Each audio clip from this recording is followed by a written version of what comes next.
Okay, good evening. At this time, I'd like to call this meeting of the Lee County Board of Commissioners to order, and I'd like to welcome everybody here for our second May meeting. At this time, we'll stand for a moment of silence, and then we'll do the pledge. Very mean.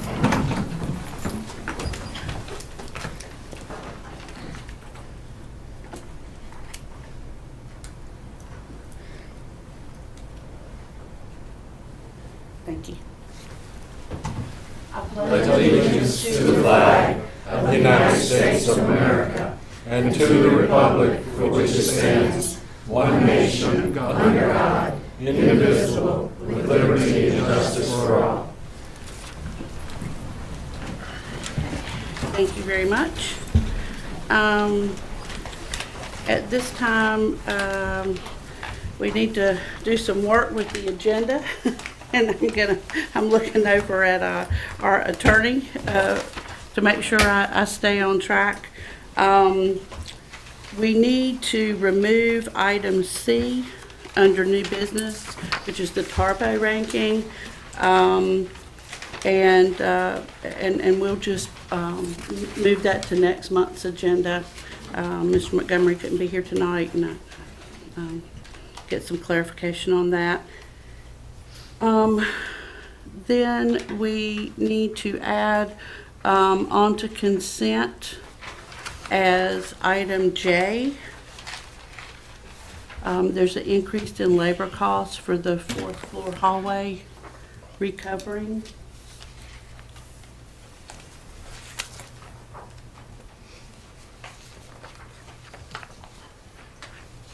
Okay, and then new business, we need to add on item I,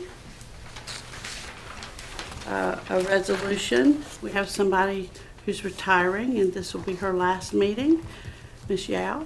So we need to add that on as item I.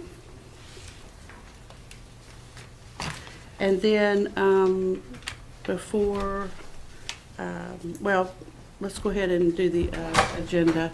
Are there any other additions or changes to the agenda? Madam Chair, just two things.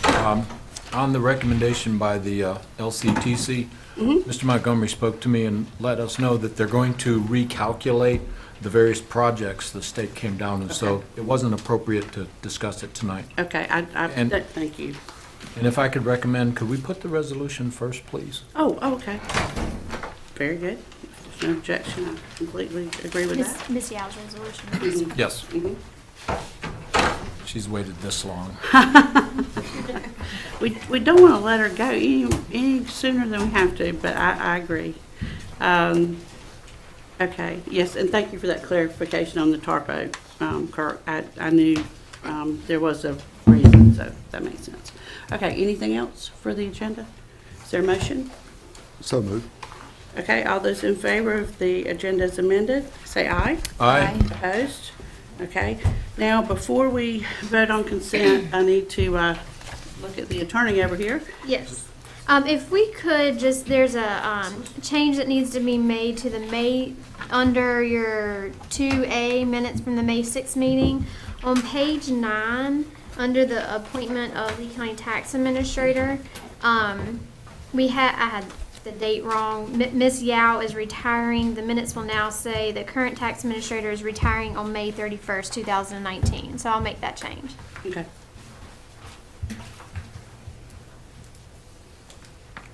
Okay. Anything else for the consent agenda? Is there a motion? Madam Chair, I'll make a motion that we approve tonight's consent agenda. Okay. All those in favor say aye. Aye. Opposed? Thank you very much. Okay, at this time, refer to your page 86 in your agenda. We will now be conducting the joint public hearing regarding the 7 proposed amendments to the UDO, and I'll let Mr. Downey start us off with this.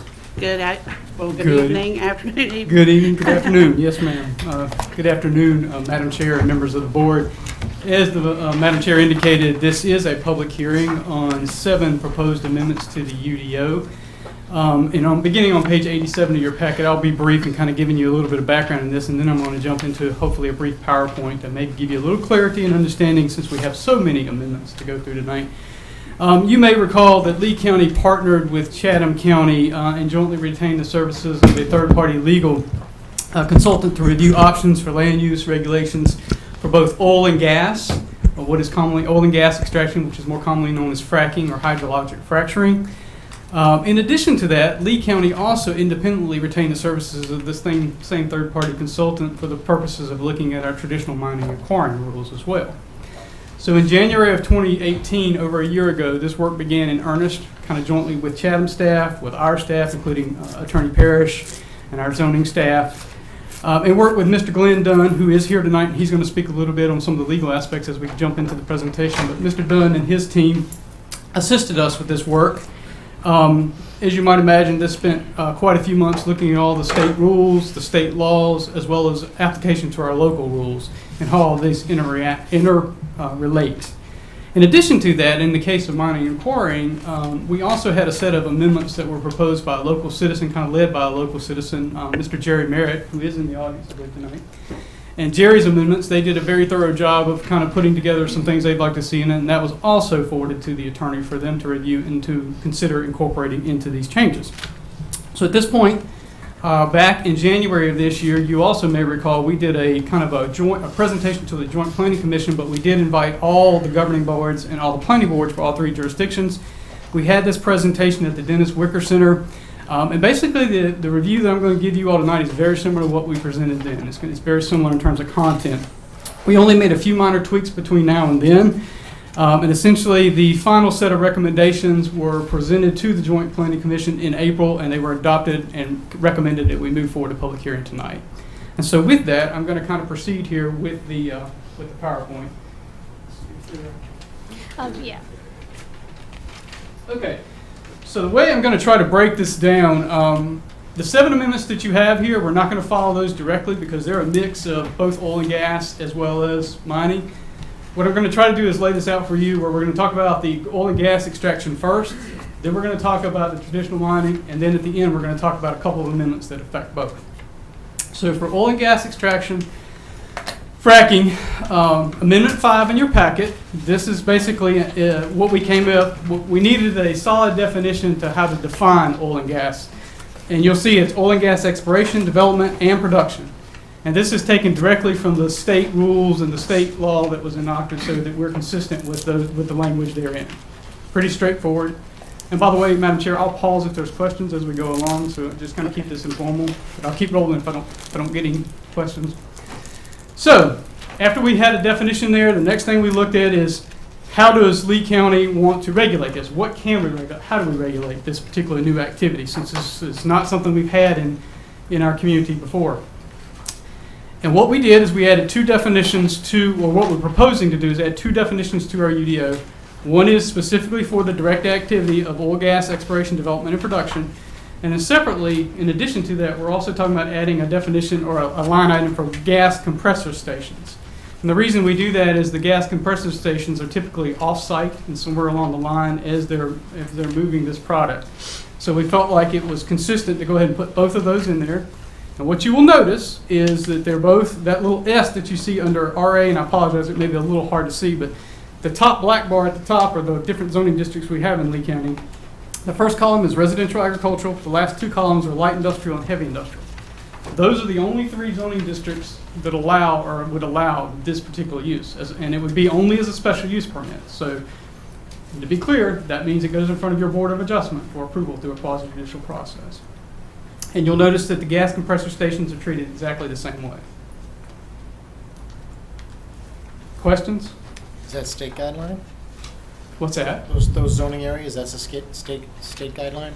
No, but what we tried to do is we tried to put it where we felt like similar type land uses are, because the industrial districts, and then of course your residential agriculture, which you'll see in a minute as we go into it, it dominates most of the area where this material, or this, where the what is it, Triassic Basin, if you will, is located.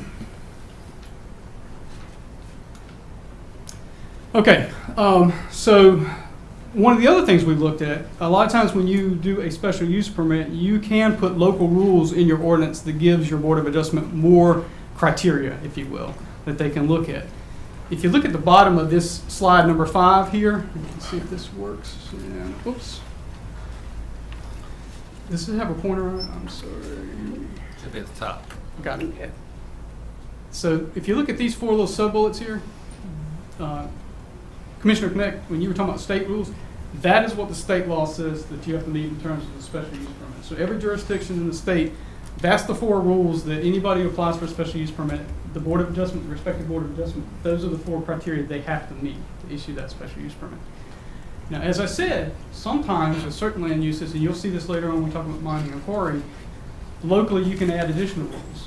However, because of preemption, and Attorney Dunn is going to speak to this issue in a minute, it was recommended that no additional standards be required. In other words, if they come in and they want to do oil and gas production, they have to be in either one of those 3 districts, they apply for a special use permit, and they just have to meet these 4 criteria to get that special use permit issued to them, with no additional standards required.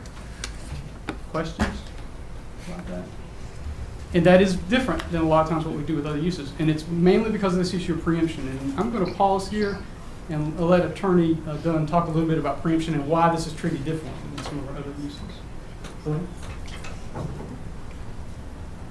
Good evening. Good evening. Thank you for being here. Well, thank you. It's a ticklish problem to figure out what you can do with a local ordinance, given the General Assembly's passage of this statute, the Oil and Gas Development Act. And there's been a lot of confusion about what it means, and it is a bit complicated.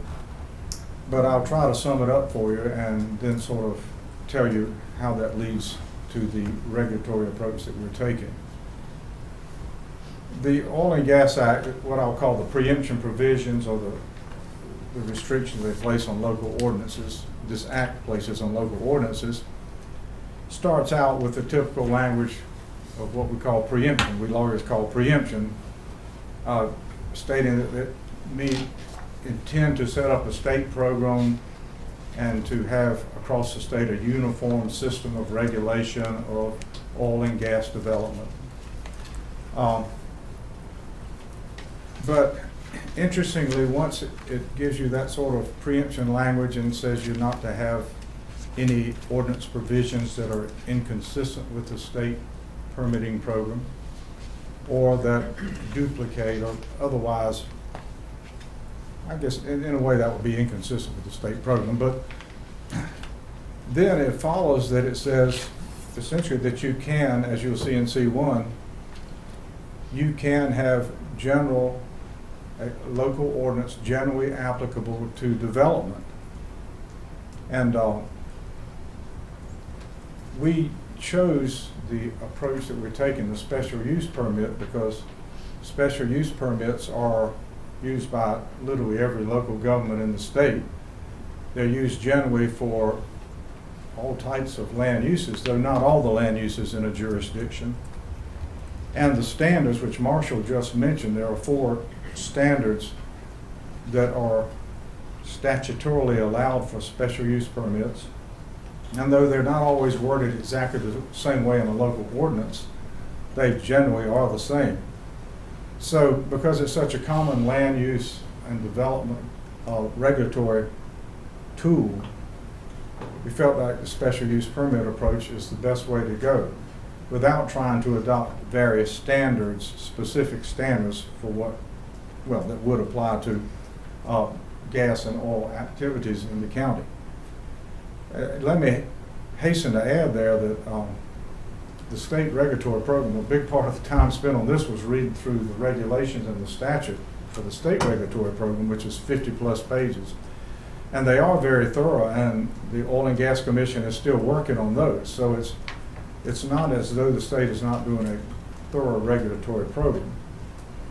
But it's fairly easy to see that sometimes, depending on where an activity might be proposed, if one is proposed, it could be in a place where the oil and gas rules at the state level don't address it quite adequately, and You might need the latitude if you think it creates a public health or safety problem or something like that, to place conditions on it or ask them to put it elsewhere if they want a permit.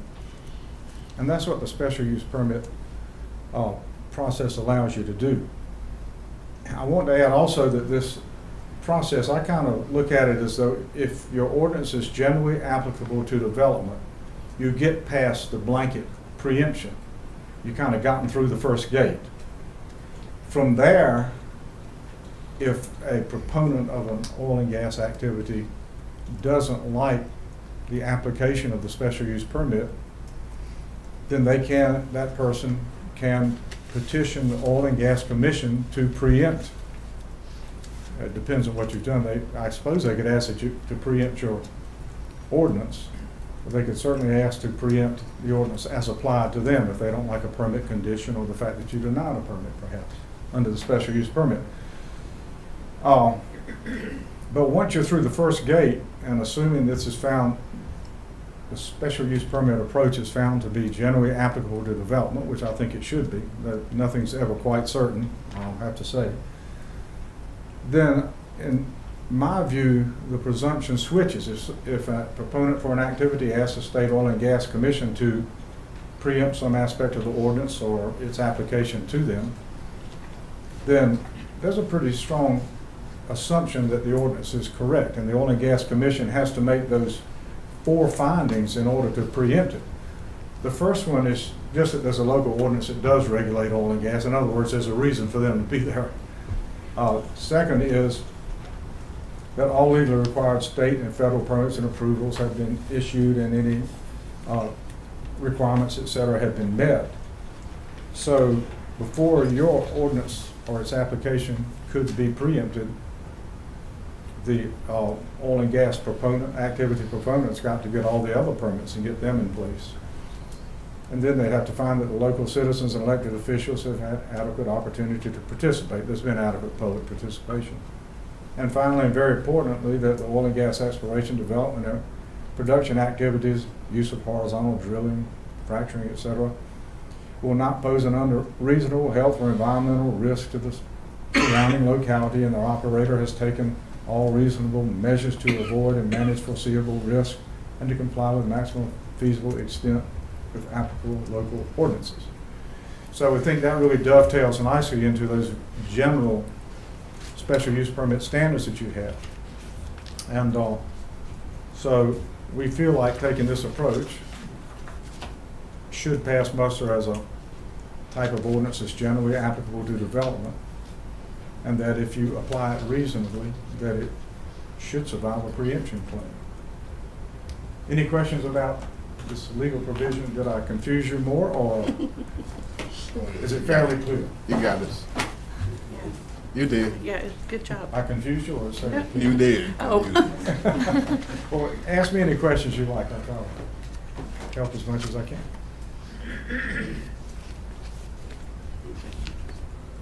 So who's, this is gonna be our language here, or is this That's the statement. the state language? That's the state statute. And that's what defines, I would call it, sort of the leeway that you have to have a local ordinance to regulate oil and gas activities. I can go a slide back if you'd like to see how it is. Thank you. And then we can go back, you got the SUP. Those are the special use permit standards that have been in your ordinance a long time, and those are typical and authorized by state statute in all, I don't know of a local government that doesn't have a condition in a special use permit ordinance. And so just to be clear, this is not unique just to oil and gas. Those 4 criteria apply to all special use. Anything that requires a special use permit, which makes it more generally applicable to development, meeting that statutory criteria.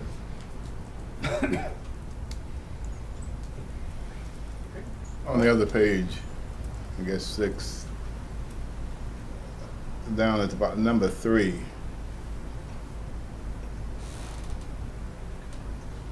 What's the time settings, and who makes those decisions about how much time citizens and elected officials will have? I understand adequate, but who determines what's adequate? Yes. I think the best answer I can give is it's not defined in that particular statute.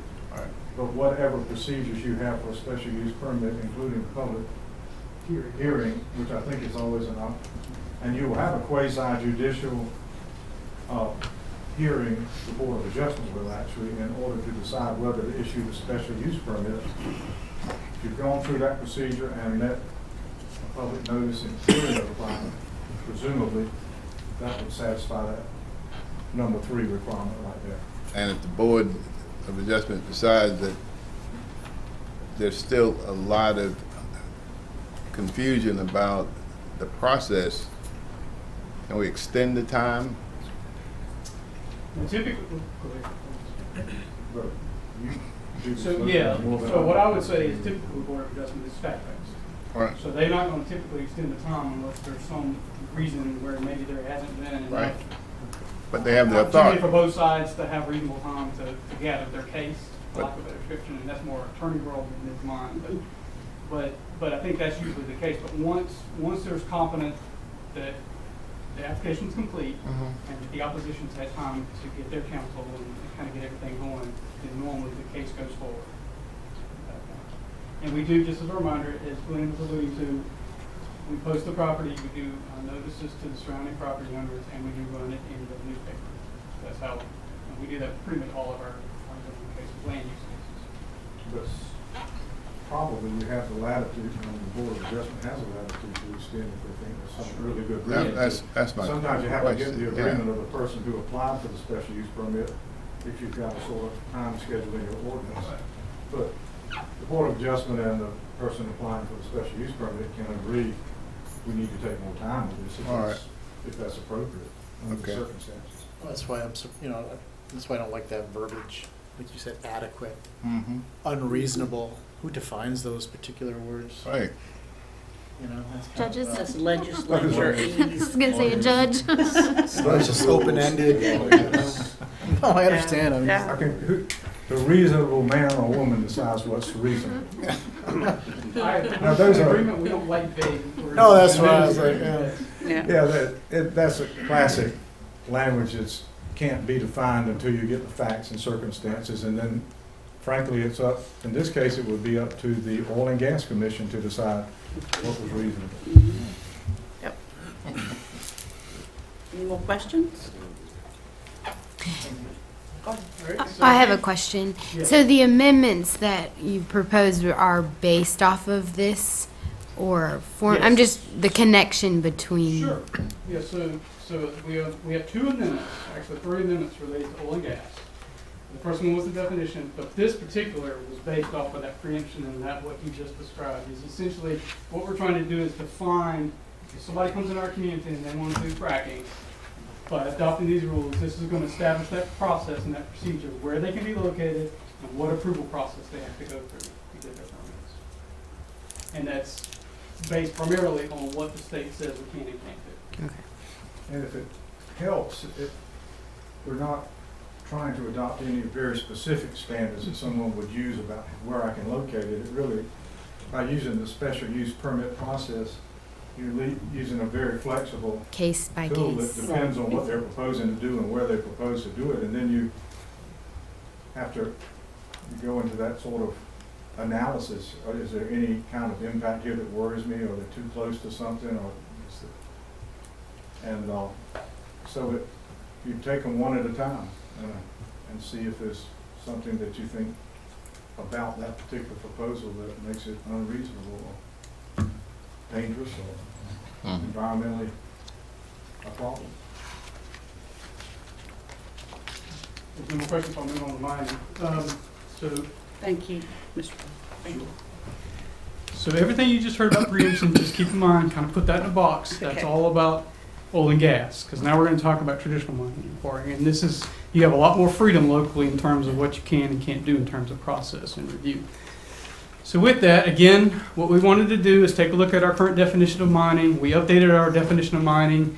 It is lengthy. It is page, I don't have it up here, but let me tell you what reference is in case you want to take a look at it in your appendix, in your page see, Amendment 5, it's on page 98 of your commissioner packet, if you're curious, but it's, what I will tell you is this is essentially the state definition. So we've just mirrored what the state language is to make sure, again, we don't get into some kind of issue legally of we're defining it differently than the state does. Okay, similar to what we looked at with oil and gas, what we're doing here is we're looking at our UDO and trying to again define where it can be located and how it would be regulated. So this is kind of a unique approach that we're proposing for Lee County, and this is kind of a direct result of some of the feedback we got from you all when you asked us to engage with the consultant. What we're actually proposing is a two-step process. We just talked about the special use permit and the quasi-judicial. That's not done by you all, that's done by your citizen-appointed Board of Adjustment. Well, what we heard is we heard that you may want the option to look at a legislative approval process first. So you would have, what we're proposing is kind of a two-step process. So somebody who wants to come in and do a mining or quarrying activity, the way this is proposed is we're going to create what's called this mining special use overlay district. It's kind of wordy. But what it would do is it would set up a two-step process. The first step is they would have to come in from you as the Board of Commissioners and the Planning Board like you do a rezoning, essentially. And they would have to ask for this special zoning district to be applied.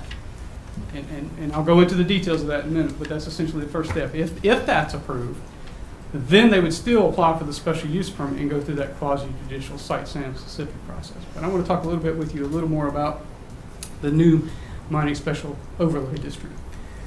So Amendment 2 is what this is in your packet, and as I said, what this would mean is anybody who wants to do a new mine or quarry in Lee County, if it's in the unincorporated area, they'd apply to you. If it's in Sanford and Broadway, they're looking at doing the same thing. They would have to go through the same process depending on what jurisdiction it is. But they would have to file a rezoning petition. So that's a completely legislative process. They come in here for a joint hearing with the Planning Board. Planning Board goes make a recommendation. It comes back to you usually 2 weeks later for a final decision on that. Again, we're being consistent because this land use is similar to oil and gas, and that we're talking about allowing this only in RA, LI, and HI. As a reminder, RA is your residential agricultural, LI and HI are your 2 industrial districts. And I think I have a map. Yes. So this gives a better understanding. I think somebody asked earlier about the 3 zoning districts. What you see highlighted, of course, the gray areas are the incorporated areas, the colored areas, and the white areas are the unincorporated area, which is your zoning jurisdiction. Everything that's color is either RA, the green, the yellow is light industrial, which you don't have a lot. It's kind of up around, as you might guess, around the industrial park here and some down in this area. And then the purple is again up kind of in the industrial park area there. The point of that map is to illustrate to you RA is your predominant zoning, and there's plenty of options for this in the county from the standpoint of there's plenty of opportunity for them to apply for this overlay zone. Now, it's still up to you all to decide whether or not you would want to approve it.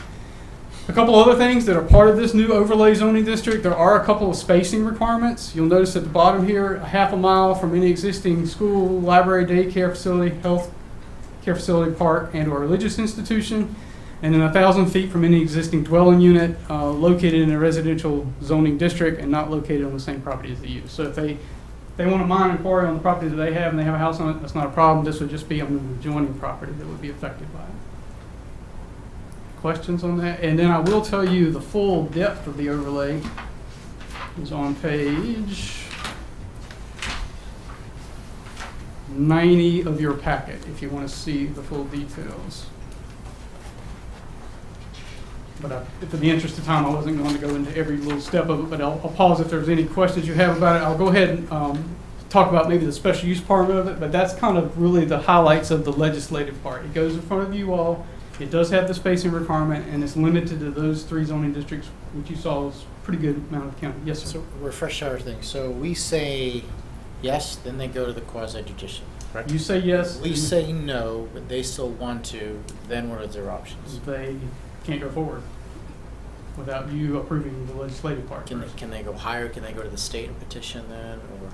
Not for this, I don't believe so. I think they just had to, it would go to court, I believe. They just had Yeah, I mean, but they wouldn't be appealed to the no, because commission. it's totally separate from the oil and gas commission. Okay.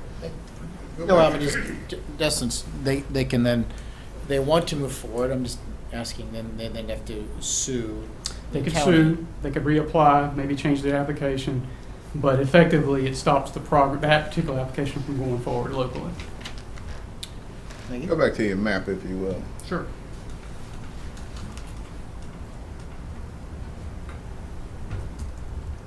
Maybe all the green is they are A, and then you had something there about within a half mile of a school or. Right, so so everything with the color essentially is eligible for them to apply Right. to the zoning. However, when they make that application, staff is going to look for, you'll notice at the bottom here, the two spacing criteria is Right. the site that they define in that area has to meet those spaces. Right. Are you going to create, or can we create a map that would automatically show those? I could work with GIS and it would probably create some buffers. That That would show be that. helpful, I think, Yeah. at least to me, Sure. to know where they are automatically. So, yeah, we could probably come up with something like that. All right. What happens if you permit something and then after the fact, before they build, a church goes up or a library goes up? If they've got their permit, they would be administratively locked in, yeah. Right. Huh. That's a good question, though, Commissioner Connect, that, you know, I know in our packet, we have two, help me with the word, from our planning department, the two churches. They're not built yet, Mhm. but the churches own the land and are going to build. So would that, Well, like I said, what would typically happen is there's a level at which they get like an administrative approval. Normally, like for example, if you go through your technical review, Mhm. you're going to get a formal zoning approval. Mhm. Once they get that, that's usually going to lock them in to them being able to move forward because you can't kind of change the rules on them after that. That's why I think the map that specifies where these things are going to be Right. going is important. that's a good idea, good point. Okay, thank you. So part two of that, like I said, the first step would be legislative. The second step would be kind of the special use permit. What is added in this, again, if you recall, we talked about the 4 criteria. I don't want to go ad nauseum on that, but you know, those are the state. Everybody has to treat them the same way. What this does, though, is it tries to provide a little bit of extra language here for the Board of Adjustment to look at a mine or a quarry proposed operation. It gives them a little bit more to think about. So that's all this is. It's supposed to be kind of additional guidelines for them to consider when they're making that decision.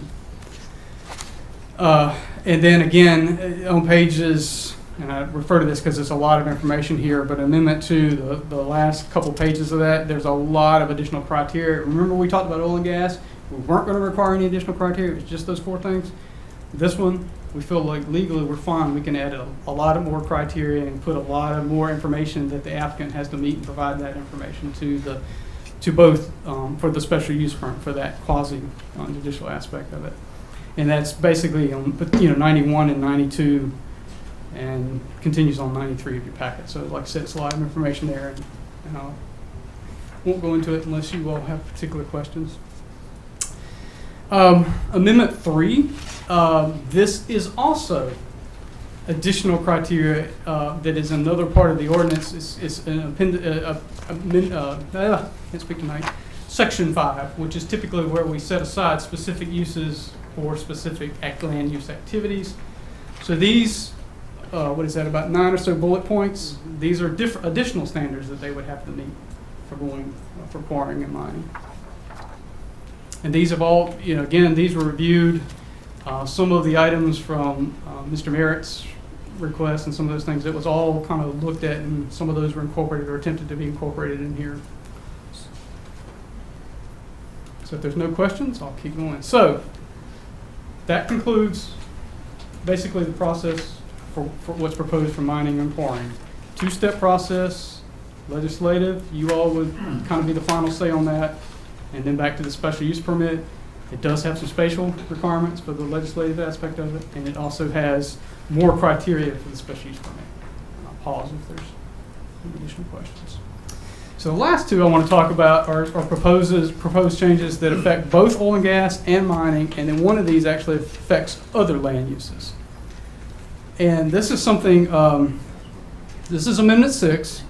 And what this proposes to do is, I think there was a lot of struggling. One of the things we struggled with quite a bit when we were doing this is a lot of these particular land uses have, depending on where it's located and what it might be involved, there may be, there isn't an expertise at a staff level to know necessarily what should or shouldn't be required, and there certainly may not be an expertise on the citizen board to know what should or shouldn't be required for some of these. So what Chatham County came up with, and what we were agreeable to here, and what we're proposing, is that it gives the board of, it gives staff the latitude to, on certain land uses, and you'll see it's defined as industrial manufacturing and transportation, communication, and utilities. And I do have a handout for you on page 104 of your packet. If you're interested, it looks something like this. It begins like this. And this is directly taken out of our current UDO. And if you flip through that, you'll notice that most of these are blank or not called in, but there's a few, if you get towards the middle of it, that are highlighted in yellow. Well, it's kind of faded. I apologize for that. It looks like the copies didn't come out very strongly. But there are certain land uses, along with oil and gas, and along with mining, and a couple of examples: junkyard, salvage yard, landfills, manufacturing that is kind of a genuine manufacturing that's not specifically listed, chemicals, plastics, and rubber products, contractors' offices, storage of flammable liquids in bulk, and sawmills and planing mills. So those land uses, along with oil and gas and traditional mining, would be subject to this additional studies criteria. So what that means is when they come in for a special use permit, and any of those types of land uses want to come in and do that, staff would direct them to a consultant who would review their application and make sure it's complete. And when I say that, make sure it's technically complete, and then also take a look at it from an environmental standpoint. We would use like an environmental consultant to try to make sure that there's enough information there that the board has the information it needs to make a decision. The other thing I would tell you is there's some other uses on pages 112 and 113 that are in the transportation category. They include airports, heliport support, hazardous waste facilities, power generation plants and substations, sewage treatment plants and water treatment plants, and then solid waste collection, and a variety of uses there, and telecommunication towers. What I would tell you, the way we would propose this, like I said, to be consistent is, and not to kind of leave it up in the air, is what we would like to do is to have a consultant on retainer. If you decided you want to keep this in there, is to have a consultant on retainer, somewhat on retainer, or have one available to us. Similar to what we do for telecommunication towers. You may or may not know, but right now we require telecommunication towers that comes in our community. They have to send that application to a third-party review, and then we take it to our Board of Adjustment. And we have a company that we've used for years that reviews those and makes sure those applications are complete. This would kind of work in the same manner, except instead of using a telecommunication expert, we would use somebody who's more of an environmental land use expert. But that would be the way it would work, is they would come in, they'd make their application, we would immediately refer it to the consultant for a review. Once the consultant and the applicant worked it out that they felt it was complete, then it would be forwarded to the Board of Adjustment for their decision. What's the cost of that? To be determined. Yes, to be determined. It's the cell tower, for example, is around $4,000 for the application. What I'm here, go ahead, I'm sorry. So just because that amendment's made doesn't mean we have to use it, or have to even have somebody in retainer. Well, I would say from an administrative standpoint, my intent would be that we would refer to that every time, so we're not picking and choosing as to which ones go. I'd like to know what the cost is prior. Right, I understand. What I've been able to see, the problem is they're not going to be able to tell you that exactly, because the conversations I've had, so it depends on the scope and the size of the project. So if it's a small, We gotta be able to ballpark it. yeah, I Sure. think probably in that $5,000 to $10,000 range if I had to ballpark it. So it's per time you use it, you're not just paying them just to be there. No, we're not just paying them. It would just be like when we get an application in, And you wanna use them. we want to use them, you forward it to them.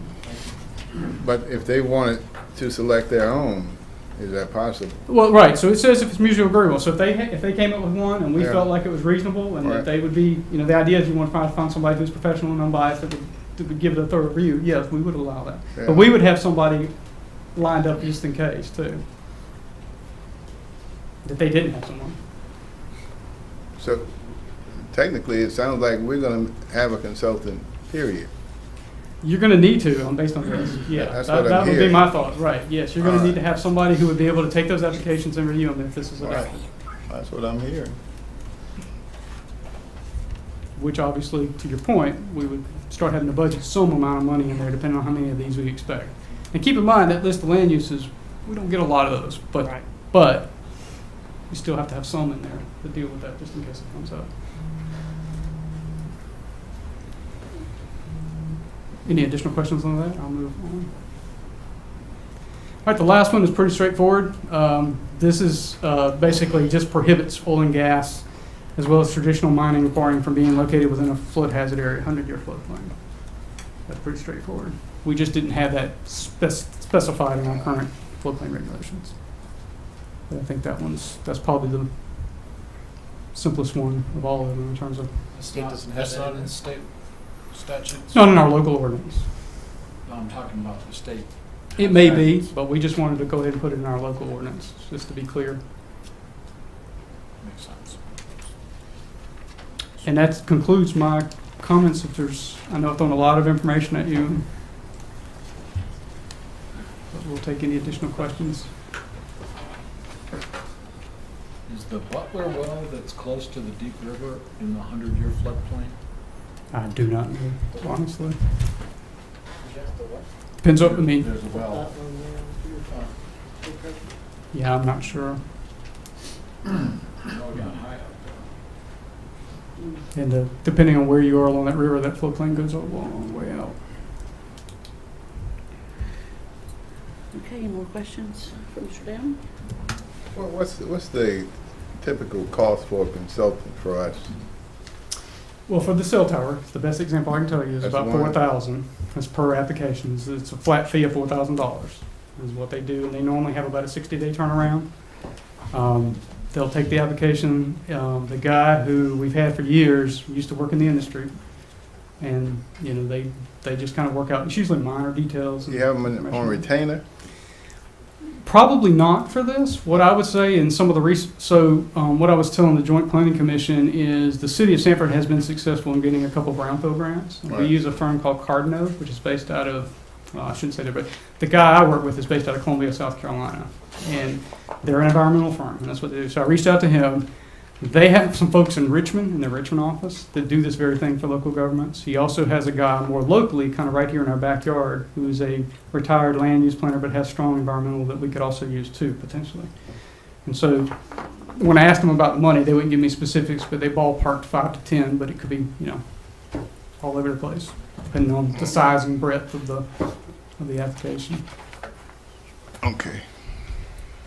And that was one of the things, you know, with the Joint Planning Commission, as we've slogged, I guess is a good way to put it, through all of these, is we have a fantastic attorney and a great staff, but, you know, just that environmental expertise, you know, I think we're kind of small to hire an environmental attorney, but at the same time, a lot of this stuff can go into litigation pretty quickly, so it would be nice to just have this as part of our plan with some of these issues, some of these plans, to be able to pull somebody in. It protects the county, and I think it serves the person that's applied for the permit. You know, it's like you said, it's an unbiased. I would add too, I Opinion. believe Chatham County, correct me if I'm wrong, Glenn, aren't they doing the same thing with the additional studies, or did they decide? Yeah, so there may be some synergies there too, that if they have somebody they find is good, that we could Right, kind of partner with. right. Okay. Are your board members pretty comfortable? No, you'll hear from them probably shortly with their recommendation, but no, I don't. We've had our planning board, the Lee County Planning Board chair is on the Joint Planning Commission. Yeah. And of course, we did make the presentation we did a work session with them back in December, I want to say November, December, and kind of presented this kind of early on to them. But I'll find out shortly how comfortable All right. they are with it. That's good. Okay, all right. Thank you, Mr. Dan. All right, so at this time, I'd like to open the joint public hearing regarding proposed amendments to the UDO. Would anyone like to speak in favor of the proposed amendments? Mr. Merritt? And just for the record, if you could, your name and address, please. Thank you. Yeah, I've done this before. Okay. My name is Jerry Merritt. I live at 2009 Traceway here in Sanford. First of all, I'd like to express thanks to Marshall Downey and his staff and consultants for integrating these 7 text amendments in an excellent fashion, most comprehensive, and I know that took a heck of a lot of work. Also want to let you know, I did submit one of the text amendments that's been incorporated in here. I can't take the credit for that entirely. I had lots of friends and neighbors. We spent months putting that text amendment together. I submitted it to them in February of 2017 while the Little River quarry mess was still going on. We put that text amendment together because as we were involved in Little River, one of the things that became apparent was, as you saw on that map, there are a lot more places in Lee County you can put a quarry than you can't. And interestingly, there are only 2 other counties in the 100 counties in North Carolina that allow you to put a quarry in any place without it going to a legislative board like the county commissioners. And we felt like that was a huge weakness for Lee County. And I believe if that regulation had been, or that land use regulation had been in effect 5 years ago, we wouldn't have spent 3 years arguing about Little River, because I don't think anyone would agree to put it across from a neighborhood like Carolina Trace. So I wanted you to know that. I also wanted you to know that one of the things we determined or discovered when we were going through this process was that the application for a special use permit, while it sounds hugely effective and really important when you say quasi-judicial, the process itself and the special use permit itself really doesn't provide the Board of Adjustments all the information that they need to make an informed decision. In fact, one of your board members made a very cogent comment about the process and said, had it not been for the people who were opposed to the quarry, they would never have heard about all the risk involved with air pollution, water pollution, etc., because the special use permit doesn't require it. What Marshall Downing and his staff had done with this integrated text amendment is require that the applicant provide more information, specifically the permits that the state requires, that the federal government requires, so there'll be a lot more information. I think it's extremely important that the county pass these amendments. I think it'll put us back into a much stronger position with regards to our land use in the county, and it puts a lot of responsibility on the elected officials, who I believe, and I think most of the citizens would agree, should have a lot more say in land use in Lee County. Because I can assure you, your opinion is a lot more important than 3 judges on the Court of Appeals. And we think that you should have that responsibility and that authority rather than court judges who don't have any connection to Lee County at all. So thank you very much. If you have any questions, I'd be glad to try to answer them for you. Thank you. Thank you. Thank you, Mr. Mayor. Okay. Anyone else speak in favor of the amendments? Sure. Good evening. Good evening. My name is Sharwin Blatterman. I'm a resident of Carolina Trace, and my address is 4 The Point, Sanford, North Carolina. If you've watched For what? For the Point, like what's the point? Okay. Thank you. If you've watched TV any lately, you have probably seen the Geico ad where a mother and her young son are getting onto a carnival ride. When the safety bar doesn't latch correctly, the mother asks, "Is this ride safe?" The carnival worker responds, "I think it's okay. I put it together last night." The mother then asks him, "What happens if the ride's not okay?" And he responds, "We move on to the next town." Geico's punchline is, "Just okay is not good enough."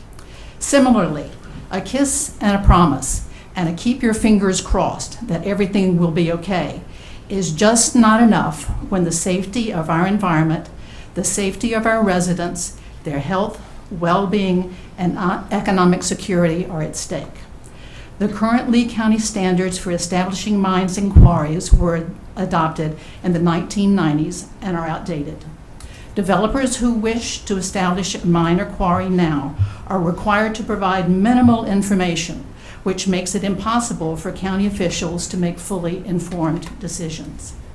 I urge you, 1, to adopt a 2-step process for a mine or quarry to get approval.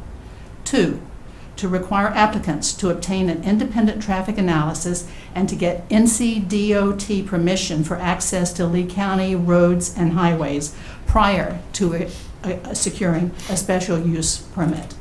3, to require applicants to conduct a Phase 1 environmental impact assessment.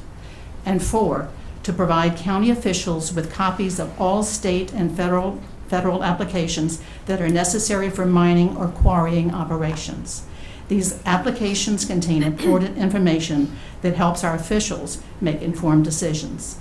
These changes will bring Lee County closer to having mining standards that are already exist in surrounding counties. Thank you.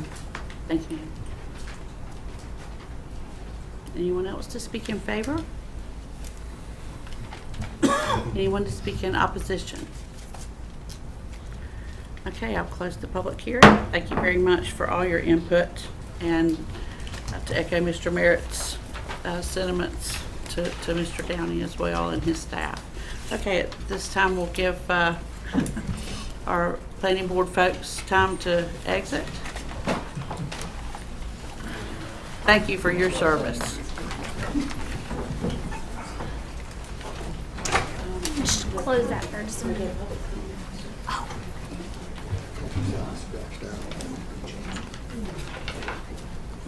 No? Okay, all right.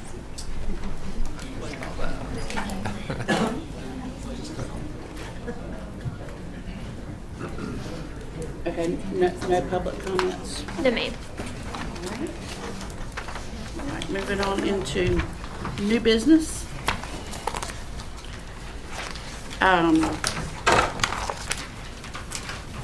Top billing. Is Ms. Yao, if she'll come to the podium, and I'll read from here, and then I'll go down to present if that's okay. This is the resolution honoring Mary Yao on her retirement. Whereas Mary Yao began work with Lee County on October 14th, 1985 as tax clerk, and whereas Mary Yao was promoted on July 18th, 1994 to business personnel property appraiser, and whereas Mary Yao was promoted on March 3rd, 2003 to tax listing manager, and whereas Mary Yao was appointed tax administrator on November 19th, 2012 for a 2-year term, and whereas Mary Yao was reappointed tax administrator on July 1st, 2015 for a 4-year term, and whereas Mary Yao has performed the duties of her position in an exemplary manner, and whereas Mary Yao is retiring as tax administrator on June 1st, 2019, and whereas it is the desire of the Lee County Board of Commissioners to recognize the achievements of Mary Yao and to express their appreciation for her dedicated service and contributions to Lee County. Now therefore be it resolved by the Lee County Board of Commissioners that it congratulates Mary Yao for her many accomplishments as tax administrator and wishes for her continued success in all her future endeavors. Presented this the 20th day of May, 2019. Thank you, Mary.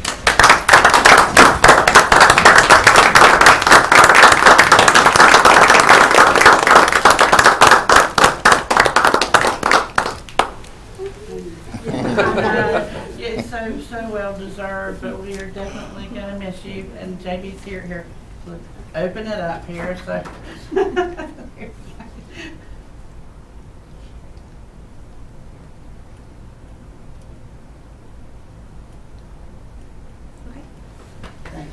you for all. I won't say much because I'll be emotional, but thank you all for the opportunity. And we thank you very much.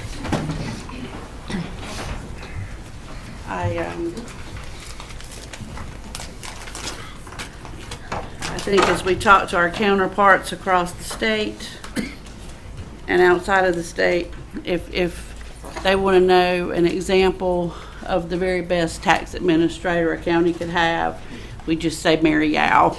And that says it all. We appreciate all your hard work and everything you've done for the county, and in a pleasant, professional, warm way for our citizens.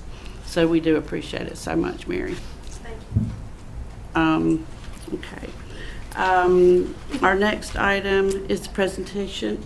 Oh, that's right. I always forget that. Okay. I need a motion to approve the resolution. Okay. Thank you, Ms. Parrish. Okay. All those in favor say aye. Aye. Opposed? Thank you. Okay. Presentation of Juvenile Crime Prevention Council fiscal year 2019-2020 funding plan. Ms. Pam Glover, welcome. Good evening, Pam. Good evening, everyone. Good evening.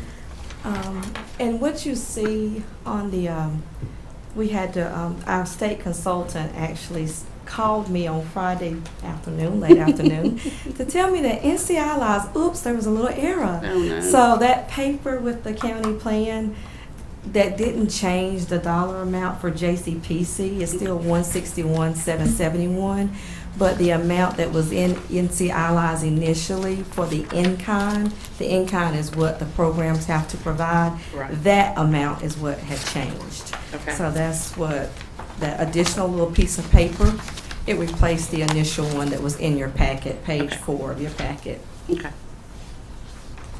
Okay. And as you can see, what we actually, for the 2019-2020 fiscal year, we, of course, first on that funding plan, you'll see that we, the county plan, we've got our administrative budget as being $9,080. That's a lot lower than what we've had done in the past, because normally we put it at the max, which is the 15.5, so that we can, if needed, use those funds to move over to our funded programs. But what we did this time is just went ahead and made the administrative line item as low as possible. Part of that $9,080 is going to be for a part-time JCPC coordinator, because we need help.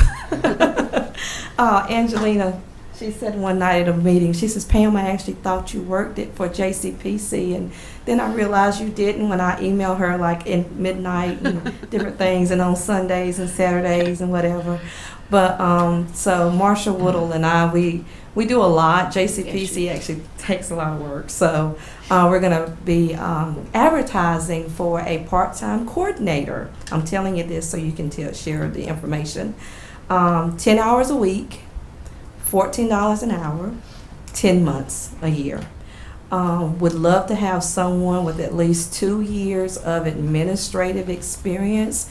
I told the board at our last meeting, please don't refer your niece just because you love her and different things like that, or your nephew. We need someone with some administrative skills and can write sentences and be able to represent our the JCPC, because it's a lot of paperwork and it's a lot that goes on behind the scenes, and so that's what part of that administrative budget is going to be for a JCPC administrative assistant. Make sure you check with our HR director. Okay. Yes. I sure will. Thank you. Yes. Yeah, to make sure our contracts and different things follow along with the county policies. Yes, sir. And we actually funded one new program for the 1920 year, which is DASH Mentoring. And DASH is actually a program that is already there. Actually, their base office is in Charlotte, North Carolina, but they are actually functioning in Iredell, Montgomery, Stanley County, 7 different counties, and they actually provide mentoring for ages 7 to 24. And ages 7 to 17. And with that, ages 7 to 17, we're still trying to be proactive, because remember, come December 1st, everybody remember what's happening. We have our raise the age legislation. So what we're trying to do is make sure we have programs in place that can help when that change comes, because that change is coming. And so we funded them the $20,000, and we have our teen court program, which I think whenever we get our data, if you all remember last year about this time, we were all concerned because our school referrals for discipline problems. We're like one of the highest in the state in Lee County. And honestly, our teen court program, which is one that we've been trying to get here for 10 years, I know, actually they met their goal, I think, in December, was to serve 20, and they've kept serving young people. They've had to increase to 2 days out of the month instead of 1. Please go visit teen court. Please, I'm begging you all, go to teen court. They're actually functioning now. They'll have, and it's just young people functioning like a real courtroom, and it's really beautiful to see the young people. Do you record any of it? We do not record any of it, but I can talk with the program provider to see if that's something they can do. We have had the newspaper there and a local TV station there, but is it recorded? No, sir. Right. But we can ask that question. Okay. Can you share the second day? I wasn't aware we added a second day. The second day. Hold on one moment. I got some board members. Anyone remember? Because I don't actually remember the No, dates. it's okay. Is tonight It's fine. the second? meeting tonight. I just left there. Hold on, let's see if I can find the other date. I think the next one. can't, I'll send it to you. Okay. I'll send Okay. because we have the list, and I'll send it. I can send it to you, and you can send it That'd be to fine. the board, so you all will That'd be fine. know when they are I there. didn't realize we had It's a 2 times a month? It's 2 times. Yes, we had to increase it to 2 times a month in March, and they're actually going to be functioning, I think, in the summer too. So, because they actually have a waiting list for children that need to be heard in teen court. So, and I think that says. It still sounds bad, but it's going to look great when we don't have so many young people in Lee County being charged and having to go through juvenile justice for pushing and fighting and things like that. So that's going to be good. So we actually did refund our teen court program, and you see the amounts. And we refunded our Project Challenge of North Carolina for our community service and restitution. And our high school seminar program, which is at Bragg Street Academy, we are actually, we funded them a lot less because the school system said that they can actually provide more to help them with more funding as well. Because what JCPC did do this funding year here is actually provided them the funding for the core project, which is kind of an interpersonal skill building tool. It's an evidence-based program that they are using within the school system, and based on what I'm hearing is that I think they're actually trying to put this core project in actually other schools within Lee County. And so that's what you'll see. So our total is still the $161,771. And what I wanted to do, because I know we've been talking about the raise the age, and so last Monday was our meeting, our regular meeting. So we did get some numbers from our state consultant as to what kinda is on the table with General Assembly right now for, the raise the age and trying to provide more funding. So as of right now, what our state consultant said last Monday is that they are thinking and trying to see if they can divide up $4.4 million between the 100 counties for the remaining 1920 funding year. So that's still like half a year, and that sounds like a lot of money, but it really isn't when you start dividing it up amongst 100 counties. And I think some of you might have gotten an email from the state consultant with a lot of data on it, because what he shared with us is that how the funding they base it. A lot of it depends on the population size of the county. So the larger counties get most of the JCPC funds, which means our smaller counties and our rural counties like us, we get small amount of funds. And I think I shared with you all last time that Lee County has been getting the $161,771 for 10 plus years with no increase. So what he also said is that they are trying to put together a better formula so that it would seem at least more fair to the smaller counties to try, because he said that the base fund that they have on the table right now would be $31,500. That would be the base. Everyone would get that. And then but then if they still go back to their formula, you have your larger counties, and we know larger counties tend to have more resources also. The larger counties will still be getting the JCPC funds, even if they start with the base amount of $31,500. So that's on the table. The resolution was sent up. Again, thank you all for supporting JCPC and letting them know that in Lee County, we would like more funds for JCPC if they're granted. So we're kind of got a moving process. Want to let you know that we are collaborating within the last couple of months, actually weeks.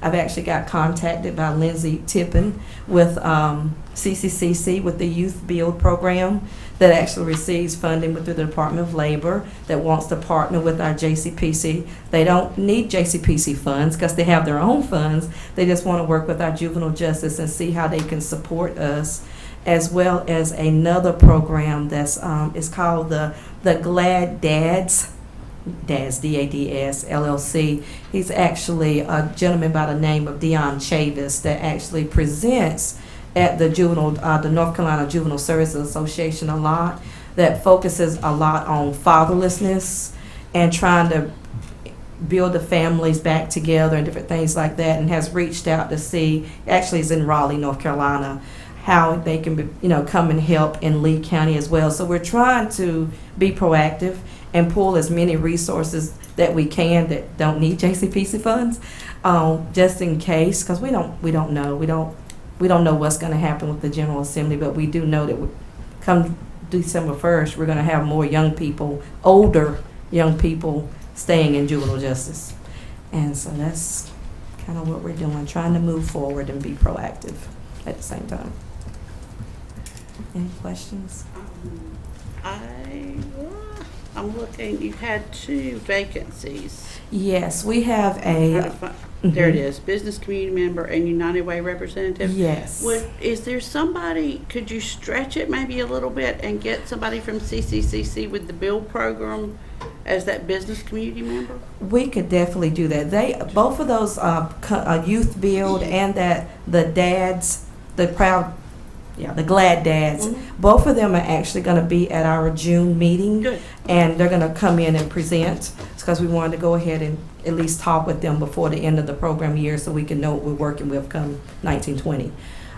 So yes, and I've actually reached out to a couple of other programs. I spoke with Chris Kelly with Salvation Army and different things like that for our nonprofit. Right. So we are reaching out to make sure by the end of this year we need to have those 2 positions filled as well. Okay. Yes.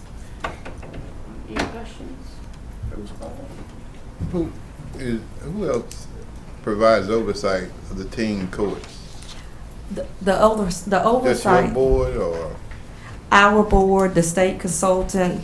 The state consultant, actually, there's another board that actually monitors the auditing, the financial auditing. There's a program director, Stephanie Monroe, and then the program manager, who is pretty much here, is Margaret Crumroy. And then there is David Jackson and Kathy Taylor. They actually had to hire a new person on board as well because they had so many that they were trying to serve that they couldn't do it all. So they actually have a staff of 4.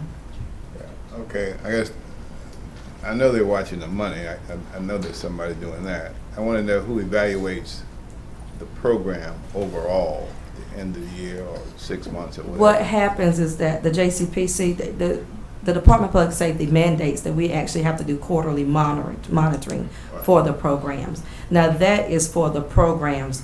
The actual monitoring part for the funds is actually taking place at the state level, and part of that has already been done, and they'll do another financial monitoring as well. I guess another way of asking, I'm trying to find out if you get a grade at the end of the year or annually or. What the state calls it is a SPEP. A SPEP program, and they actually grade them on. I'm sorry. They grade them on the standards that they're supposed to meet. All right. And if they have any deficits, they have to put a corrective action plan in place as well. it sounds like the teen court's very busy, and we're doing a great job. We ought to get some additional credit and funding to go along with it. Yes. They actually received more funding this program year, for the next program year than Project Challenge received a little less, Project Teen Court received a little more. And what we also did is because we had more funds in our administrative budget, so we actually, the two programs that was doing the most service was our Teen Court and our Project Challenge. So we actually, $5,000 from the admin budget, actually we dispersed to those two programs because they. And make sure your board lets our legislative delegation know how well you're doing and how much you could use some additional funding every year. Yes, sir. Thank you. Thank you. Segue in from that, before you leave, we won't meet again until June 3rd. So you want to give a commercial for June 1st for the car wash? Oh, the car wash. Since we're talking about Teen Court, just, Well, you know. well, on June 1st, our Teen Court would be at Arby's. They're going to be car washing. And one other nice thing is that our Teen Court, they actually have T-shirts, and so you'll know that they're Teen Court, and they're actually thinking outside the box, and they're on the ground. They are really running and working, and they actually do communities. They're doing community. They're doing little community service stuff too, and working and things like that. So they're being. And on a sad note, our state consultant that we've had for 11 years, he's actually being relocated by choice because he lives in Rockingham, Right. and is all on this end of the world. And so on our June 8th, Okay. June 10th meeting, we're going to kind of say farewell to Ronald Tillman, and he's been with us for 11 years. So we'll do a little appreciation for him at the board meeting if anyone want to come by. Be right up there, guys. Okay. So that's June 8th or 10th. I don't know if I got my June 8th, but what is it? June 8th, I think. But anyway, I think I'm over my Okay. 10 minutes. No, But- you're fine. Oh, though, okay. But I put you on the spot with the car wash. Yeah, you over. I just wanted you to be able to plug that since we won't meet again. So come get your dirty car washed on June 1st at Arby's, Teen Right. Court. Yeah. Thank you. Okay. I appreciate it. Thank you. All right. Need a motion to approve their funding. Mm-hmm. So moved. Okay, any discussion? All those in favor say aye. Aye. Okay, thank you. Thank you. Oh, you're quite welcome. Thank you for all your hard work. The Triangle J housing. Oh, okay. I see. I can't see for the podium. Karen Kennedy was here to take that one And up. I was you like, can just slide it. It Marshall's should be not at the here. bottom. Oh, this is a lot better than. You see the slide? No, up one. Up. Go up one more. Up one more. Yes. Good evening, Karen. Good evening. Haven't been here to see you in a while, and Marshall had to leave to go with the planning board. So he asked me to introduce our presentation to you tonight. As you know, for some time now, we have been working on some affordable housing studies and programs to really get an assessment of what is reality based on the assumptions that often staff and Housing Authority and the Housing Committee with S3 have been making for some time now about our housing stock and what we really need, so that when developers come to see our planning staff, we can talk about the lack thereof of affordable housing. As you all know, it's a hot tip subject that's going on locally in the Durhams and the Raleighs. It's also now progressed some to the state level. And at the conference I was at last week with a legislative representative, it is now becoming a topic that's probably going to be in some of the federal conversations about affordable housing. So we wanted to get a better handle. Tonight we have Erica Brown with the Triangle J Council of Governments, who has done a study that was split costs between the city and the county. Thank you for that. Also wanted to mention that Triangle J COG is working with us on the urgent repair and the Essentials Family Rehab programs. So they are a consultant with us on that project also. Erica? Welcome. Thank you. Thanks for being here. Yeah, of course.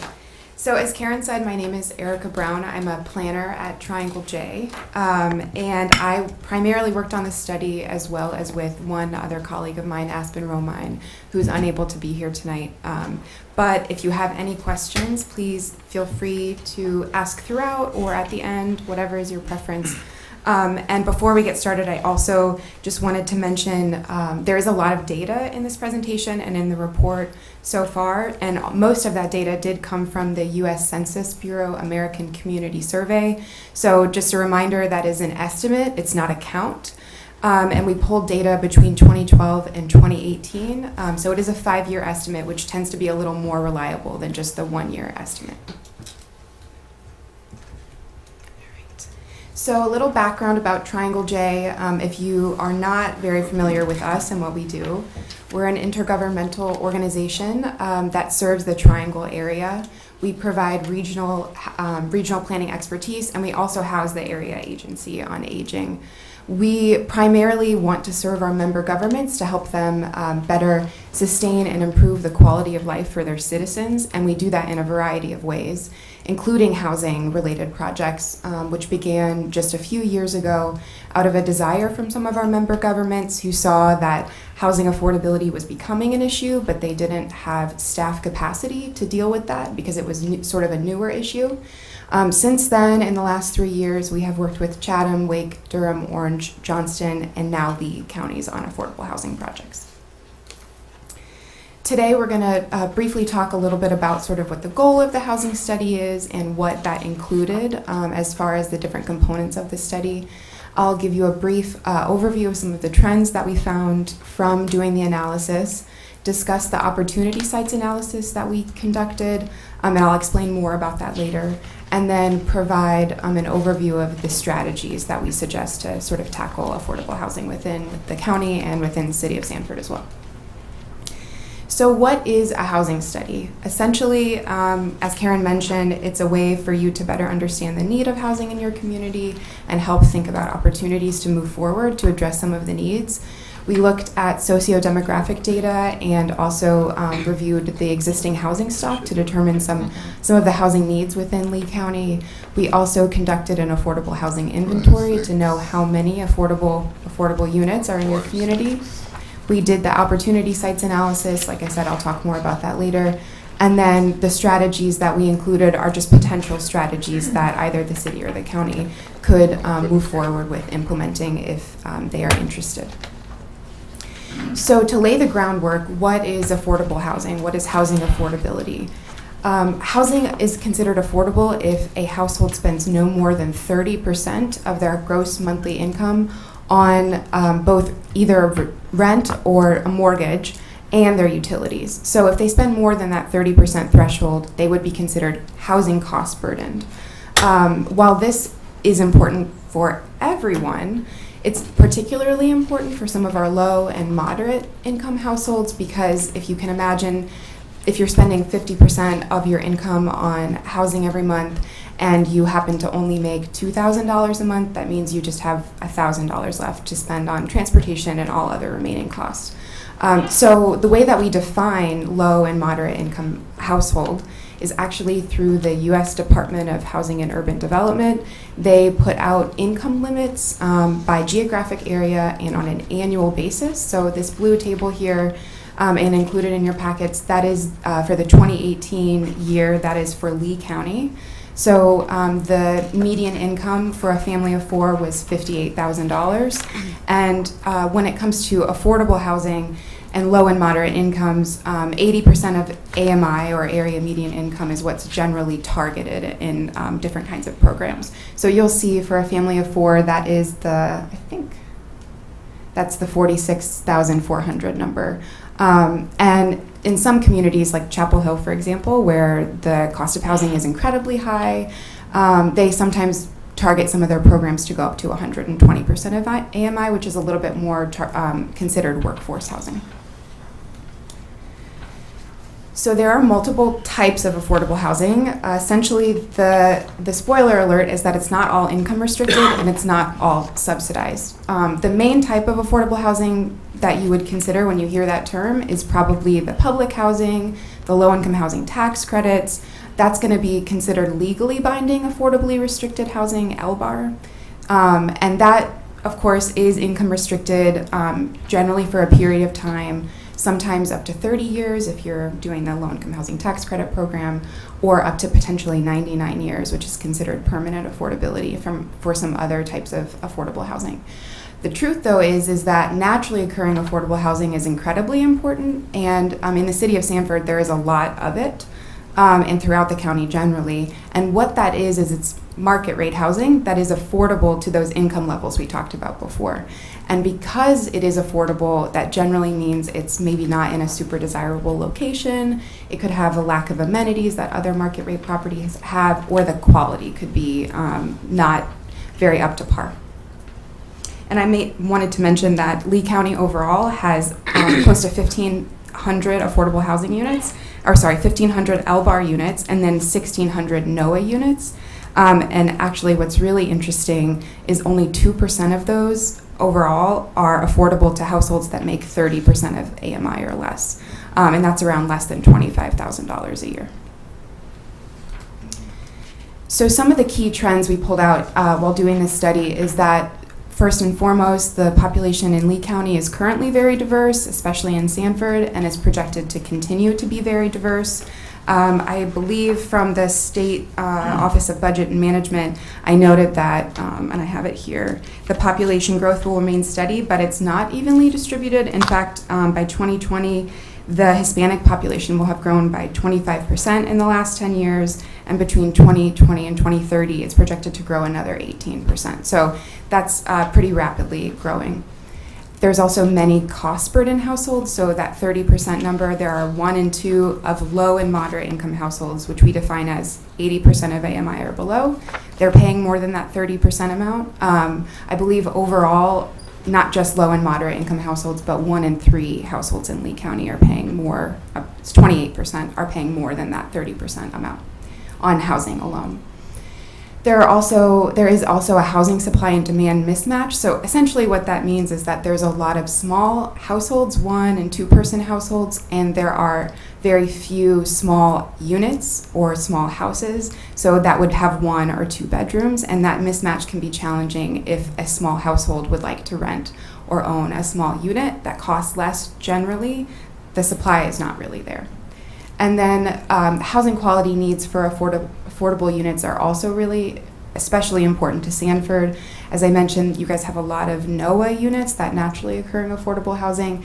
And unfortunately, a lot of them have deferred maintenance needs and maybe of poor housing quality. And so if you're considering that a way to address affordable housing, it's just important to remember that housing quality is a part of the conversation. A few additional demographic trends. I sort of covered the diversity continuing to increase, but the older adults, those households that have at least 1 person who is 65 years or older, right now they're 15% of your population, and on average they have a significantly lower income than the households overall throughout the county, which might not be very surprising, but many of them, 43%, are living alone, and 38% have a disability. So that poses some additional housing challenges for them as well. Renter households also make up a significant portion of the population. About 30% of all households in the county are renters. And on average, as you might also assume, renter households make less than owner-occupied households. But what's really interesting, and you can see here in this graph, approximately 50%, there's 48% of all of the renter households in the county make less than $25,000 their household. So that is considered extremely low income. That's that 30% of AMI or below. When we talk about housing, it's really important to also talk about how much transportation costs play a role in an overall household monthly budget. So I'm actually going to point to here to the right of the screen first. the Center for Neighborhood Technology notes that if a household spends more than 45% on housing and transportation costs combined, it's considered unaffordable for them. So when we looked at the Housing and Transportation Index that this center puts out, this is Lee County's sort of where they fall when you split up the different costs. Housing, on average, for every household in the county is about 27% of their budget. Transportation is very high at 30%, and then the remaining would only be 43%, which is higher than what the Center for Neighborhood Technology suggests that it should be. On the left, the census puts out this information as well. This is actually from 2015, but you can see on the left, it's kind of hard to see maybe, but better in your packet. But there's around 14,000 people who are commuting to Lee County to work, which might not surprise you because you guys are a net importer of jobs. You have a lot of jobs here. But when we're thinking about how many people in the county are also commuting out, just thinking about what if all those people could live and work in the county, that would increase the tax base, that would lower their transportation costs, and that would also allow them to spend maybe more on housing or be less housing cost burdened. Is that transportation, I'm sorry. That's okay. Is that transportation cost including the cost of cars? Yes. So do you factor in if they're over budgeting and are out of range in what they've purchased? So no, I think it's just, there's no opinion really related to like whether or not they need the number of cars that they have or anything like that. Value of the type of car? No, it's not that detailed. It's really just basically the amount of money that people are spending on their car payment and gas, etc., and insurance. What's the relationship with, you said, people diversity? So there's more Hispanics coming. What does that have to do with housing? We're just saying we're getting increased population. We need more housing. So that has to do with when you're thinking about the diversity in population, different folks may need different housing types. And later I'll show the housing types that are available in the county are not as diverse as the population is. So as you continue to have more aging folks who are living alone, thinking about housing and how it matches or maybe doesn't match all the time the needs of those folks in the future. I understand how you figure it out with aging, but how do you do that with race? So it's just important to note, and there's a lot more that's actually in the full report about how race is related to household income, which is also related to how much people can afford and where they live and all of that. So it's not just an immediate correlation, but it's very sort of complicated because race is related to sometimes where you live and how much you make, and that's also related to the type of housing you might need. Erica, just one quick point. I don't know about everybody else, but I did not get that slide. Okay. So just if you could just send it to us sometime. Of course. No, okay. That's fine. In your, I think it might be in this book. Oh, it's in the second one? Yes. Second. Okay. Visually challenged, this is a lot easier to read. Okay. There's only a couple of new slides that we added. We presented to Sanford last week, and they had some questions, and I just wanted to make sure that there was some additional information. No, very good. That's fine. Thank you. Sorry about that. Thanks, John. But if you want a digital version or whatever, we'll make sure you have that as well. So we also took a look, as I mentioned, to analyze the existing housing stock. It's not very surprising if you've driven around Lee County. Many of the homes are primarily single-family or mobile homes. And there's no judgment about that. It's just a standard fact that this is what is out there right now.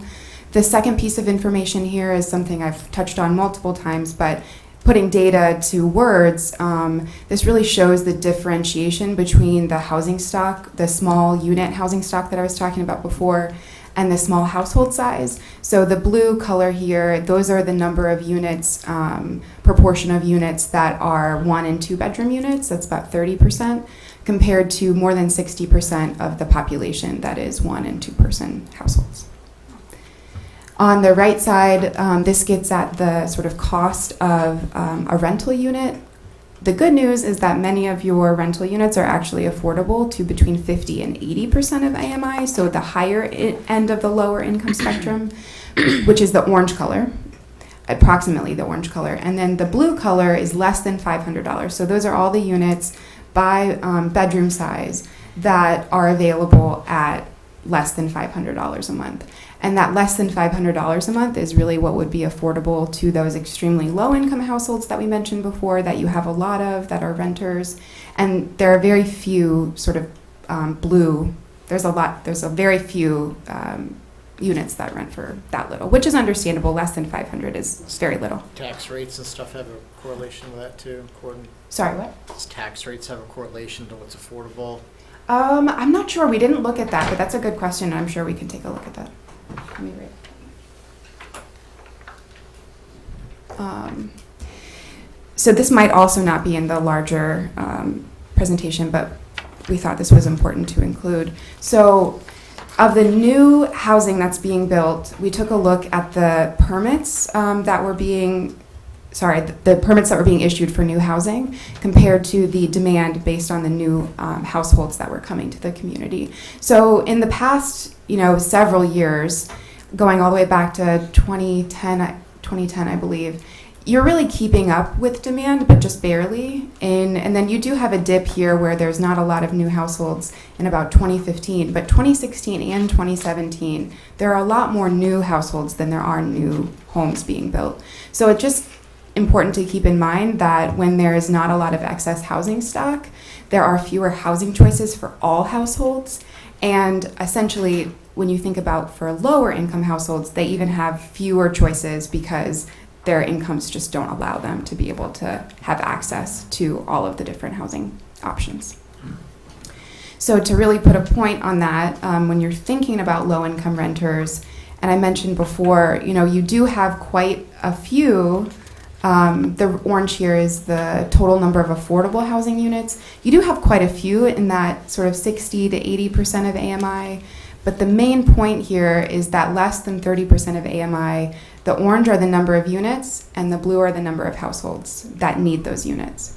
So this is really challenging because oftentimes you'll have lower income households maybe renting what would be considered to a slightly higher income, but that makes them housing cost burden, which is why you have the housing cost burden numbers that you have.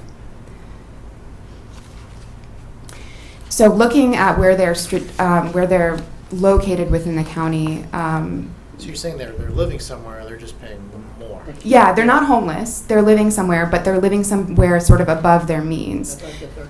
Yeah, so they might be paying 50% of their income, and technically that unit might be affordable to somebody that is a little bit higher income, but because they don't have an option for one of those units that are less than $500. And again, that doesn't dictate whether or not they've chosen that for themselves. Right? They might have chosen it, but the point I think we're making here is that there's little supply of that really low income housing, so they don't really have a choice to even make the choice, yeah.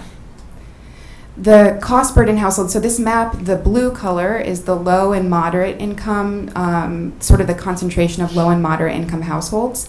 And it's really hard to see, but in your printout, maybe you can see it better. The hash marked census block groups, those are where more than a third of the households in that block group are paying more than 30% of their income on housing. So honestly, the truth is that the majority of those sort of hash-marked census block groups, they're located in Sanford, which makes sense because the housing costs are a little bit higher.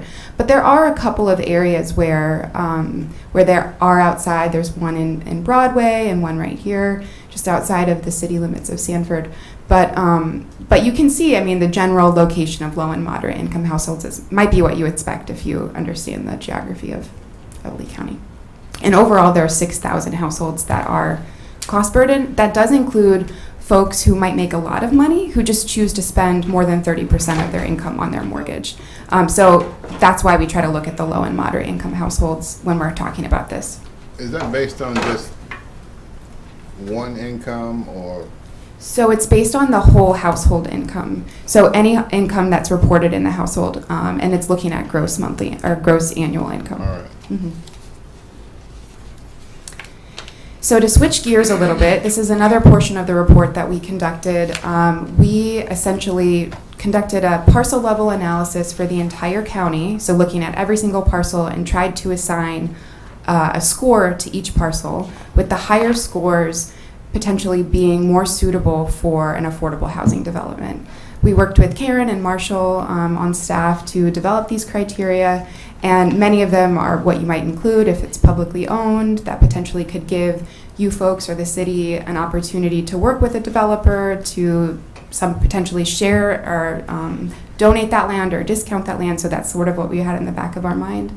But of course, also we made sure not adjacent or within a flood zone, and the proximity to amenities there, including grocery stores, shopping, and pharmacies, that is actually modeled off of the same criteria that the state uses to rate low-income housing tax credit developments. So we were thinking about this, if there was a case where you all had a parcel of land, or the city had a parcel of land that they were in ownership of, they might be willing to partner with a developer to apply for one of these projects, which are very competitive, and we would be able to help you identify which parcels those are. I pulled out the city of Sanford map here compared to the county overall, because the vast majority of the parcels that were pulled out as part of this are located within Sanford, primarily because of the water and sewer access and the access to amenities being within, I think, like a quarter, a half, or a mile. So Driving issue. yeah. So we did it in GIS and we put the buffers in. Yeah. The main points from the opportunity sites analysis are that, as I mentioned, we looked at those that would be suitable for LIHTC or low-income housing tax credit development. We found about 20 sites that had, I believe, 15 points or higher, and the majority of those are public or privately owned sites.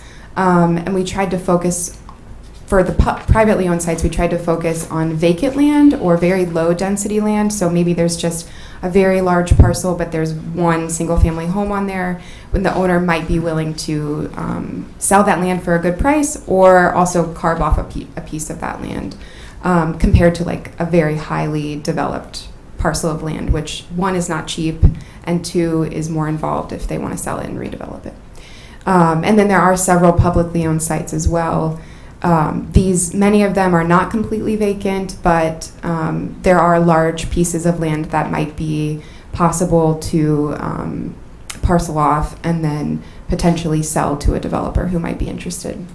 We also looked at potentially infill properties. So these are a lot smaller. They're less than 4 acres, but many of them are like just one small parcel on a residential block.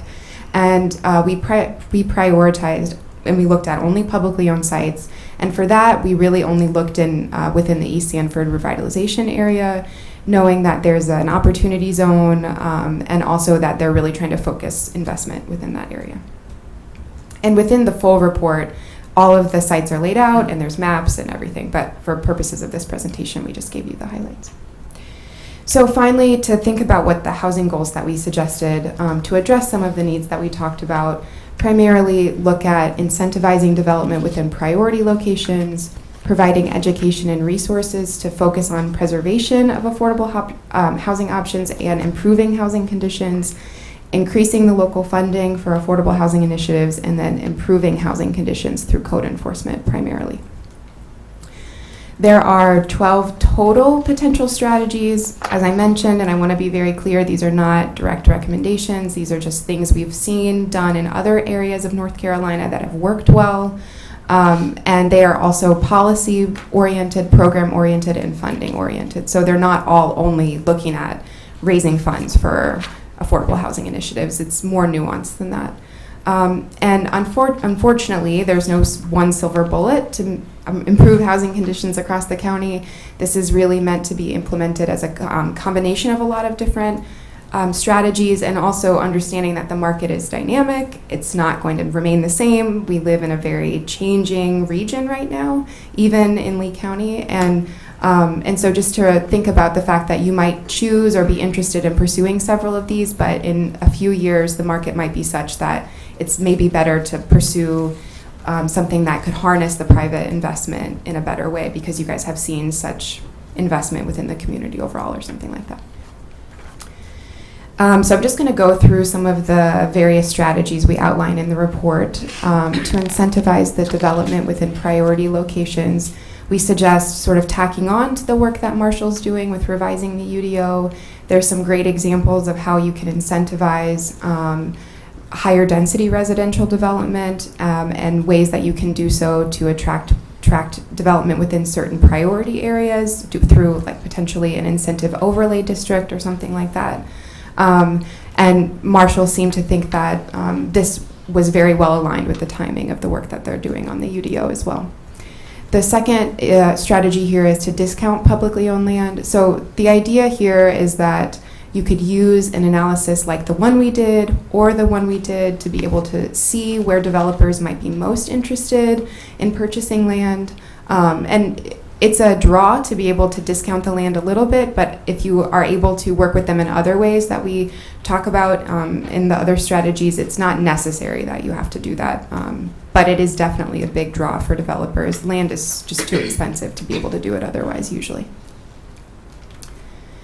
The second goal was to provide education and resources, really to improve housing conditions. There are a couple of sort of lower hanging strategies here that are building off of the work that your staff are already doing, including educating homeowners and landlords about some of the incentives that already exist. Karen mentioned earlier, the city works on the Housing Finance Agency's home repair programs for low-income homeowners. That is something I feel like they obviously have a lot of people who are applying, but making sure that they have the best candidates and improving the communication and dissemination of that information is always important. And there's also the state property tax relief program that the county administers, and we've heard from other counties we work with that it is chronically underutilized. So that in being able to increase education and outreach around that might be useful as well. And then consolidating all of the information about the resources and education in just sort of one place, whether that's online or paper or both, and making sure that appropriate translation is available as well, given your Hispanic population within the county. And then providing property tax incentives for owners that make needed repairs in exchange for affordability restrictions. So thinking about that, what that means is if you have a property owner who has a very dilapidated multifamily property and they're interested in repairing it and have some funds to do so, but it would be helpful to incentivize them in some way, you could essentially sort of freeze the tax rate prior to the rehab at the prior assessment, and then in the future you could potentially provide that tax increment as an ability to incentivize them making the potential rehab to that property. The third goal, to increase local funding for affordable housing initiatives. I think before I get into these, it's important to note that housing developers who do affordable housing projects, there is always a funding gap. The incomes that they're looking at, that they're getting from these projects, are really just insufficient to pay the debt that they take out to build them. So local communities within our region have been very innovative in trying to meet that gap with local funding sources, and we've seen many communities do all three of these. So use general obligation bonds. Of course, that is something that needs to be voted on, so if there's not an appetite for that here, that's totally understandable, but that is something that we've seen used across the region and across the state for affordable housing.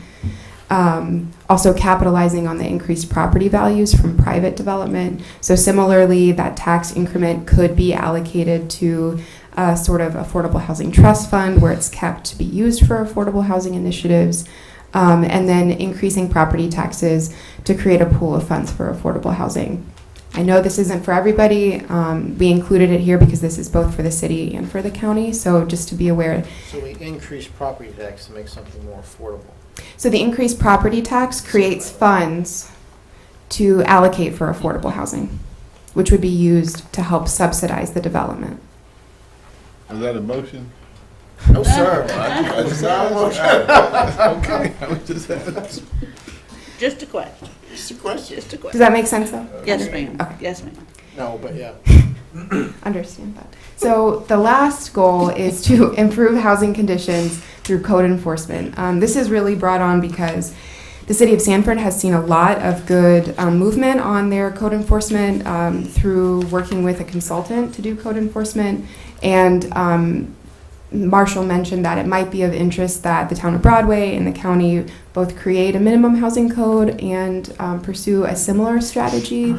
I'm not sure if that's it's not necessarily a super quick process, but it is something that would allow for code enforcement to target some of those properties that have that are dilapidated or have housing repair needs.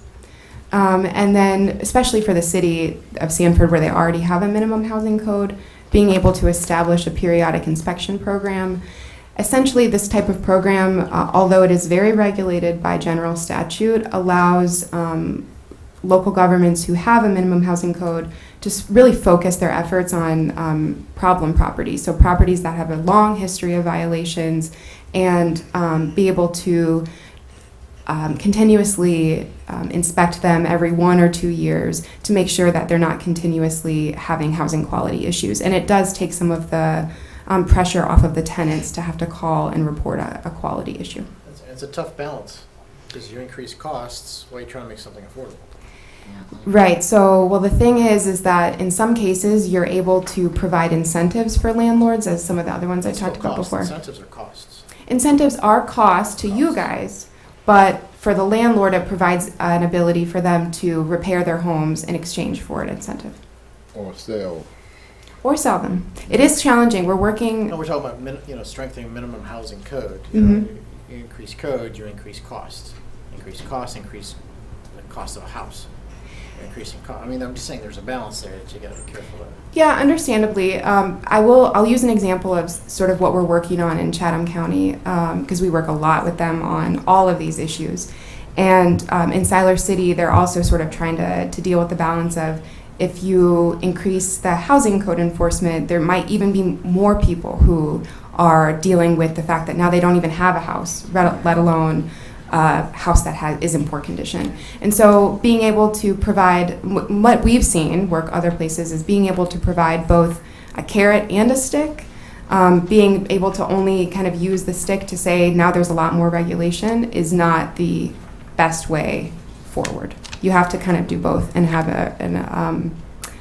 a sort of open communication and a relationship with those landlords. And we've seen it work other places. Usually when we have these type of things, there's always two sides to there's affordable housing you need, and then you have a shortage of expensive homes, and how do you track that? Do we have a shortage of that too, or we didn't even look? Or so the primary focus of this study was to focus, I think, primarily on housing affordability, and when we look at that, it's primarily for low and moderate income households. So we did not particularly focus on looking at the shortage of. Usually find that there's a shortage on the other end too. Honestly, the way that the data is set up is it's very hard for us to discern whether there's a shortage. We don't really have access to all of the data that we would need. I mean, a lot of that data is very expensive to come by. Because you're saying you have a lot of people that commute out, or commute in, right, to work.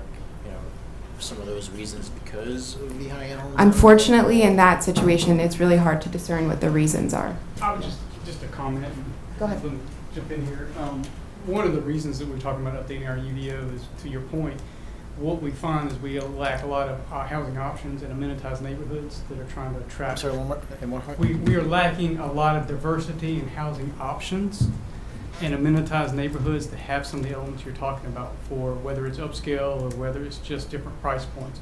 I think what we found is a lot of our housing is almost kind of the same element, same stock. It's a 20, if it's in the city, for example, it's a 20,000 square foot lot on a ribbon road with no sidewalks. What we're trying to do is create different options and different price points to get to what you're talking about. At the same time, trying to be sensitive to the affordable housing and trying to deal with those. That's a tough balance. It is. It is, yes. So, you talk about when we're trying to strengthen our design regulations. Everybody do it. We're talking about, when she talked about earlier, the UDO, and we're in the process to try to come in and to improve our design guidelines so we get some of the things we're talking about. But at the same time, there's this sensitivity, exactly what you're saying, and trying to balance in that we're not pricing folks out of being able to live in those communities. That's right. So you're having to balance that. Thank you. I think I was just at the end here. So the last sort of strategy to get at this was to provide trainings for tenants and property owners about fair housing laws and to enforce housing quality standards. We've seen in other communities, oftentimes, especially ones where there are many landlords who rent to Section 8 tenants, that this is really important, and often the Public Housing Authority is able to sort of meet that need in providing those trainings as well. So, and that's it. Do you have any other questions that we didn't address? Thanks for taking my questions. Of course. What was that demographic on the Latino population? I know you gave at the very Yes. beginning. Could you So I repeat that? have, yeah, of course. I actually have that data here in front of me too, so I can quote the numbers. But essentially, by 2020, so between 2010 and 2020, the Hispanic population will have grown by 25%. So in that last 10 years, and then between 2020 and 2030, it's projected to grow by another 18%. And I have here, so 2020 estimated population of Hispanic is around 14,500. And then in 2030, the projected is 17,600. And that difference is 18%. Any more questions for Ms. Brown? Thank you so very much for coming. Welcome. Give everybody our best at the office. Great. Thank you very much. Thank you. Okay, yes, I'm getting, go. Just wanted to close and thank Triangle J for their participation. The affordable housing study document, really thick. Right now, there's a draft copy in the office with Ms. Parrish. Okay. But when they go back and finish adding comments, we will present you with the final document. So Okay. we'll send that to you. Thank All you right. for doing that. Yes. Marshall didn't catch that. I'm sorry, I was talking No, about. Dr. Connect, no. Dr. Connect thanked her for doing it, you know. He was busy. He was busy. That's He had entirely something fine. else to do. Okay, thank you, Ms. Brown, again. Safe travels. At this time, I'm getting a couple of nudges here. We're going to take about a 6-minute break, if you don't mind, just so we can all refocus. And we'll be right back. Everybody try to make it quick. I ain't like any agendas. Sorry, it's just last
we'll move along because our Saga folks and everybody else has been so incredibly patient.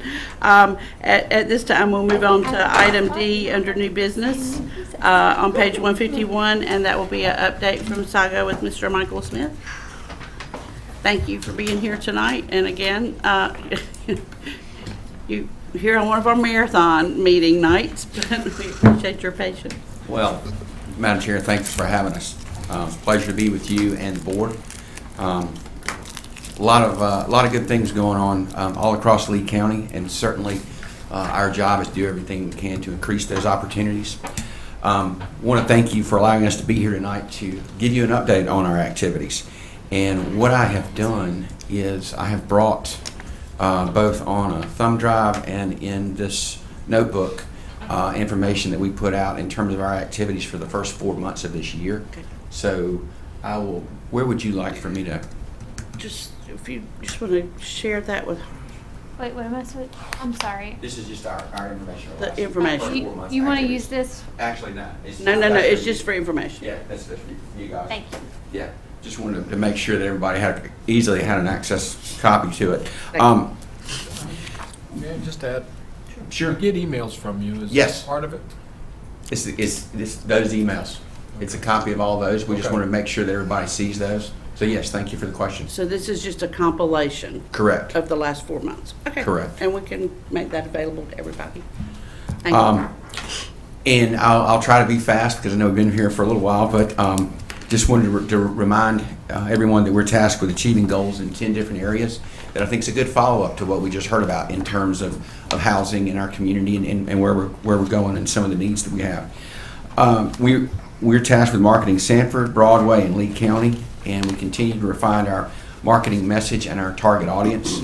We're focusing on channels and people that have significant influence on site selection decisions. We have traveled regionally to build relationship with site consultants with the team at the Economic Development Partnership of North Carolina located in Cary, also the Department of Commerce in Raleigh, and our regional partners at the Research Triangle Regional Partnership.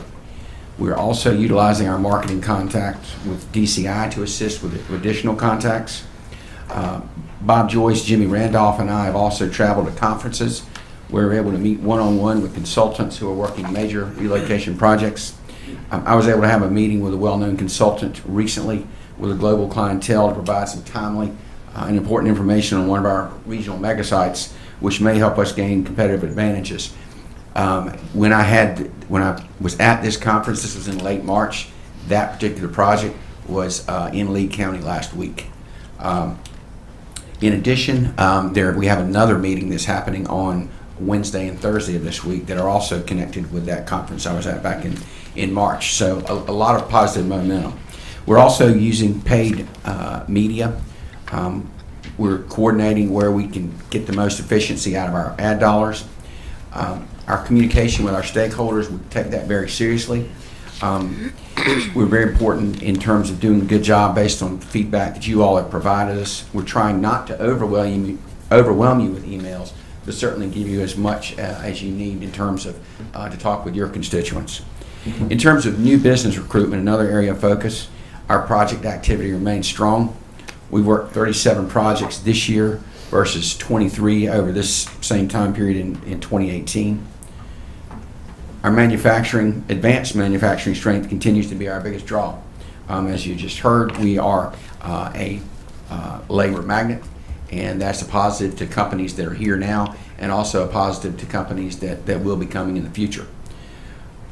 One of the areas that we're seeing an increase in is life science projects, and in particular looking at the Shell building at the Central Carolina Enterprise Park. Last week, that project that I referenced a few moments ago was a life science project. Food and beverage projects are also a larger share of what we've seen than before. With our connections in the ag sector, our location, our water and sewer strengths, and our proximity to NC State and the other Tier 1 universities are a fantastic draw for this area. We believe our local incentive program remains competitive. On the existing industry side, we're seeing a lot of activity in our local community in terms of potential expansion. Community college here does a fantastic job, and certainly our proximity to the Research Triangle Park the productivity of the workforce here and in this region certainly support advanced manufacturing. Our partners at the Economic Development Partnership of North Carolina, Commerce, and the universities have been very supportive of this work. And having Jimmy Randolph as a resource for local industry is a huge plus for our organization. Small business growth and expansions is another area of focus for us. The Chamber is having another strong year. Retailers are seeing double-digit increases in sales, and sales tax collections are near double-digit increase over last year. Multiple ribbon cuttings are a testament to the entrepreneurial spirit in this community.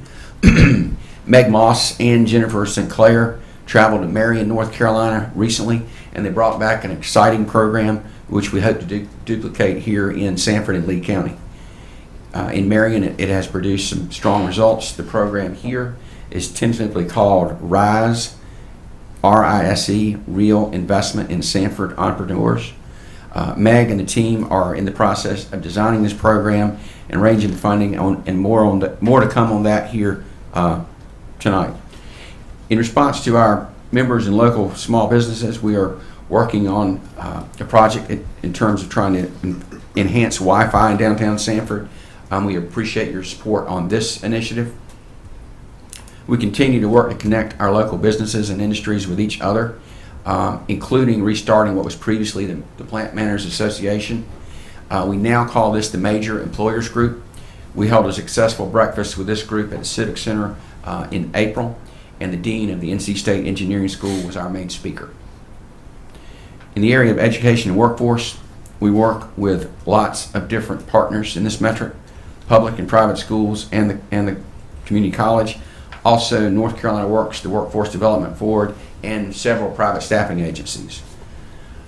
Our regional labor force within a 45-minute drive that we just heard referenced a moment ago is almost 500,000 people. And that's not population, which is over 1.3 million, but the labor force. Sanford is still a jobs magnet.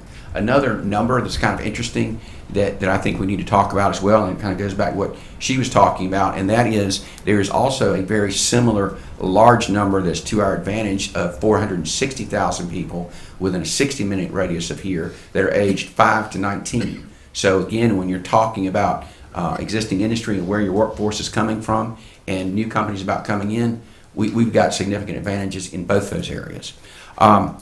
We participate with the Business Advisory Council to make sure we're talking to each other about workforce needs, trainings, and skills. We've developed an employer resource guide, which is available on our website to help employers find the resources that they need. At our monthly public policy luncheon that was just a couple of weeks ago, Skills USA's North Carolina Director, Peyton Holland, was here to talk about their work and to brag on our local student, Brandon Ramirez. He's the national president of the student chapter of Skills USA. And one of the amazing things for this community is 3 of the last 5 national student presidents for this group have been from Lee County. And that's amazing. Quality of life advocacy, that's another area that we're working towards. Our residential task force met several times in the first part of this year, and we hope to have an announcement regarding new housing development within the next 60 days. The splash pad underway at Kiwanis Park, the discussions at the beginning of the sports and education complex, and also greenway improvements. All of these things continue to add to our quality of life. We're also now working with Representative John Sauls on the paved permanent access points to the Deep River, so citizens can safely and easily access the river for kayaking and family fun. Downtown Sanford continues to see increased traffic, decreased vacancy, and increased rents. And our particular office space at the Buggy Factory remains a great asset for our mission. In the area of product development, with the movement of some of Static Control's production operations, we have several available buildings, which has brought us some increased traffic. The shell building is now up, and you can see clearly the size of this building from US 1.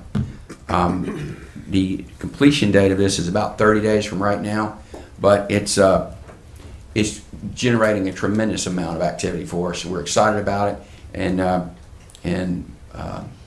it is something that is doing exactly what we all wanted to do in terms of generate interest and activity and visits, and we hope to have an announcement soon. Events in the first 4 months of 2019, we've held 21 events and that doesn't include the many sponsored events of civic organizations, churches, and neighborhood groups. The area of visitor services is something that certainly has changed as it relates to the mission of our group over the past year. We are certainly looking for ways to coordinate our marketing dollars and get the biggest bang for our buck. Just recently, Meg and the TDA worked on a potential marketing opportunity that could give us national exposure. This is with the Outdoor Channel. They have a fishing show that will be coming to Sanford over the next couple of weeks. This show will be broadcast nationally over 40 times. Great. And this opportunity was made possible by funding and sponsorships by one of our local small businesses, Cash and Fishing Rods, the Chamber and the TDA. We've also, the Sanford Area Growth Alliance has also played a key role in a statewide event that is yet to be formally announced. This will take place October 8th and 9th. It will be at the Civic Center, and this opportunity will showcase Sanford and Lee County to a statewide audience for that week in October. So a lot of information on that to come here in the next couple of weeks. Agriculture, we're pleased to talk about our partners at the NC Cooperative Extension led by Dr. Bill Stone. Dr. Stone gave a State of the Agricultural report last week. We enjoyed attending and being a part of. We work closely with Bill and our members in the ag sector to look for opportunities to match up local assets with needs. As an example, we encouraged our regional partners at the Research Triangle Regional Partnership to take a look at the formation of an ag cluster. And they did so, and funding has been requested from the legislature for such an effort, which would involve regional marketing, social media, and additional outreach nationally. There will be more on this new initiative at their State of the Region event on Thursday in Raleigh. So thank you again for this opportunity to be with you and be your partner. We've brought a copy of all the information for the last 4 months, and I am happy to answer any questions that you all may have. Any questions? Are we close to any big announcements? You may not be able to answer. We've been given additional information about an announcement that may be taking place in August, and more to come on that. That all happened at the end of last week. So the answer is yes.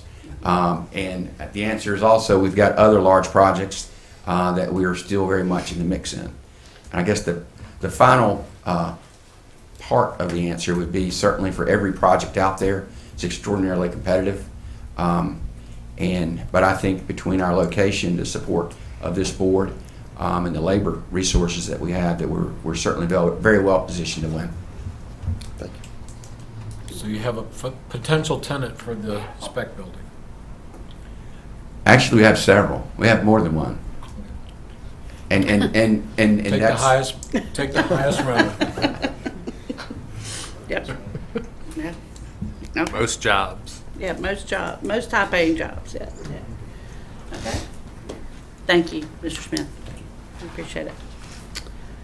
Okay, just kind of chugging along real quickly. Dr. Crumpton, the consideration of adoption resolution for NC Core, since we're talking economics. Right. Actually, I got this resolution from Mr. Smith last week. So, Thank you. but we had already discussed this, I want to say 1 or 2 meetings ago, when we discussed the 421 interstate corridor. And I actually thought we had passed this resolution already, but we had not. But this is a resolution to support the North Carolina Corps and the work they're doing in economic development. So, be happy to read it, or just let you all ask questions, or just make a motion to approve it. Move to approve. Okay. All right. Any other questions or comments? Just a real quick comment. When it's all laid out like this, we had a great presentation at the public policy luncheon. The gentleman that came from Carolina Corps did a fantastic job, and it's mind-blowing when you lay out everything in the 421 corridor. Okay, so we've got a motion on the floor. All those in favor say aye. Aye. Opposed? Okay, thank you very much. All right, the annual consideration of the contract with Saga for economic development services. Ms. Parrish? Yes. The contract was in your packet. We began contracting in October 2014 for economic development services, and at that time it was with the St. Ridley County Partnership for Prosperity. They are now doing business as the Sanford Area Growth Alliance. Since then, in 2014, there have been some modifications and changes to the contract, and I think it was 2 fiscal years.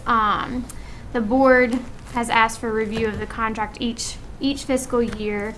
So it's on the board for information purposes for this evening. We will hold a public hearing on the expenditures for Saga, like we did last year on the June 3rd meeting when we hold a public hearing for the regular budget. And then the contract will be on for approval or for vote after the public hearing. So.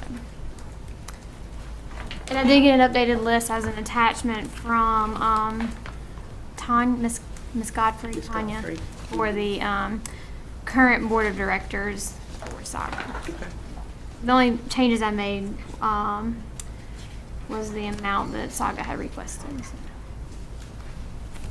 So essentially tonight, is there any discussion or concerns or questions on the contract so that we could address those before the next meeting? I'd like to revisit adding to the contract monthly financials that we have in the prior contract that we removed. And also meeting notes. Of what? Meeting notes. Oh, okay. Just want to be more specific. I'm looking at the attorney. More specific about the financials. I mean, what would you? Monthly financials. I guess that's. We get monthly financial, don't we? Update report. Do we need it more specific than that? No, they generate a monthly financial report, Okay. so. So just the report. Okay.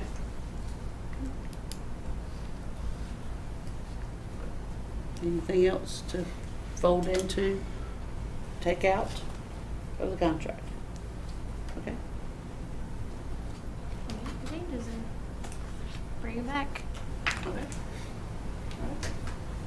Do we need a motion to put that in there, or are you just going to include it for discussion at the next meeting? It has to be included in, as one of our budgetary public hearing items because of the appropriation to Saga. So, so it'll be a public hearing to Right. discuss it further. So, But we don't she need doesn't to- need a motion to change this tonight. I can just put it in, because we'll vote on the contract after At the that- public hearing. After the public hearing. Okay. So I'll add this. All right, anything else? Okay, so just, we will have the public hearing at our next meeting on June 3rd at 6 o'clock.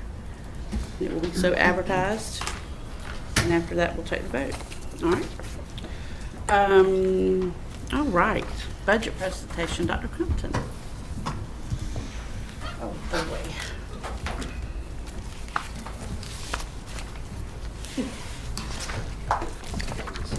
Well, I'm sure you all enjoyed reading the recommended budget over the weekend, and it's my pleasure to present it tonight. I have a short PowerPoint, shortened it up from last year. Last year was about 28 pages, and I almost cut it in half. So, just to review the budget goals, the number one goal from the budget retreat was lowering the property tax rate. The board was interested in getting the tax rate to revenue neutral as part of the revaluation process, and the budget, it maintains commitments to education, law enforcement, and technology, which are the big three drivers of our budget. So in the budget overview, there was $84 million requested to reach revenue neutral. A cut of $6.9 million had to be made from the request. If the request had not been cut, it would have required a 12.16 property tax increase to fund it. I'm not going to read all this because we've been over this before, but the revaluation and the tax rates and how to calculate revenue neutral, I'll get to the meat of it, which is actually the calculation you have to take the years since your most recent revaluation and calculate an average growth rate. Our average growth rate since the last reval in 2013 was 1.48%. So you take last year's levy of $43,965,808, and you get a new levy of $44,616, or $616,501. So you end up with a revenue neutral tax rate of 77.68 cents, and the budget is proposed at 77.5 cents.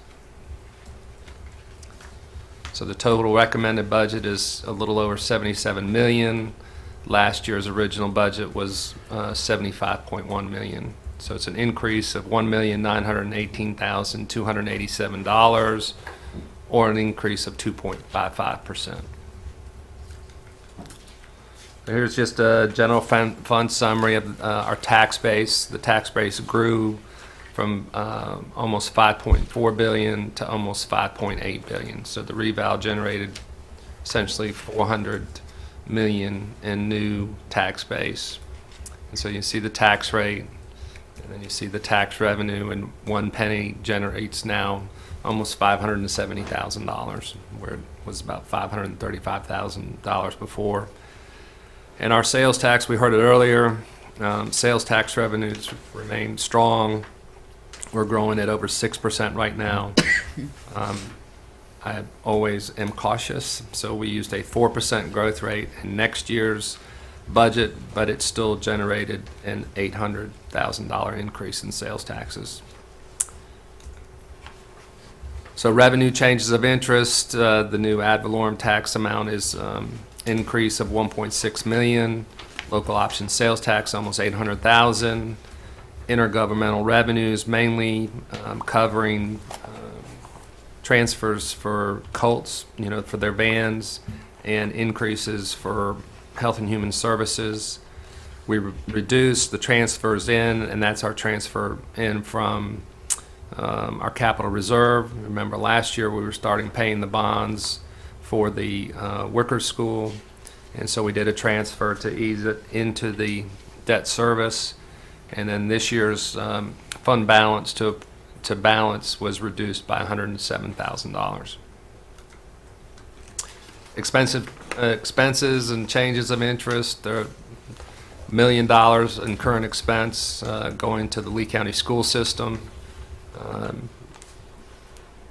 I would say a good portion of that will go towards opening the Wicker School. And as you will see on June 3rd, and I'll have this information out to you before, but the budget message, there are obviously other priorities that they would like to see us help fund, but whatever they save at the Wicker School, they can move over there. Public safety was up $471,345. When we give a 2% COLA to the sheriff's office now, it's a big number because of the number of people there. And he, unlike a Department of Social Services that has a similar number of employees, they bring a lot of revenue from the state to pay for those salaries. The citizens here pay 100% for the sheriff's office. There were 3 new SROs.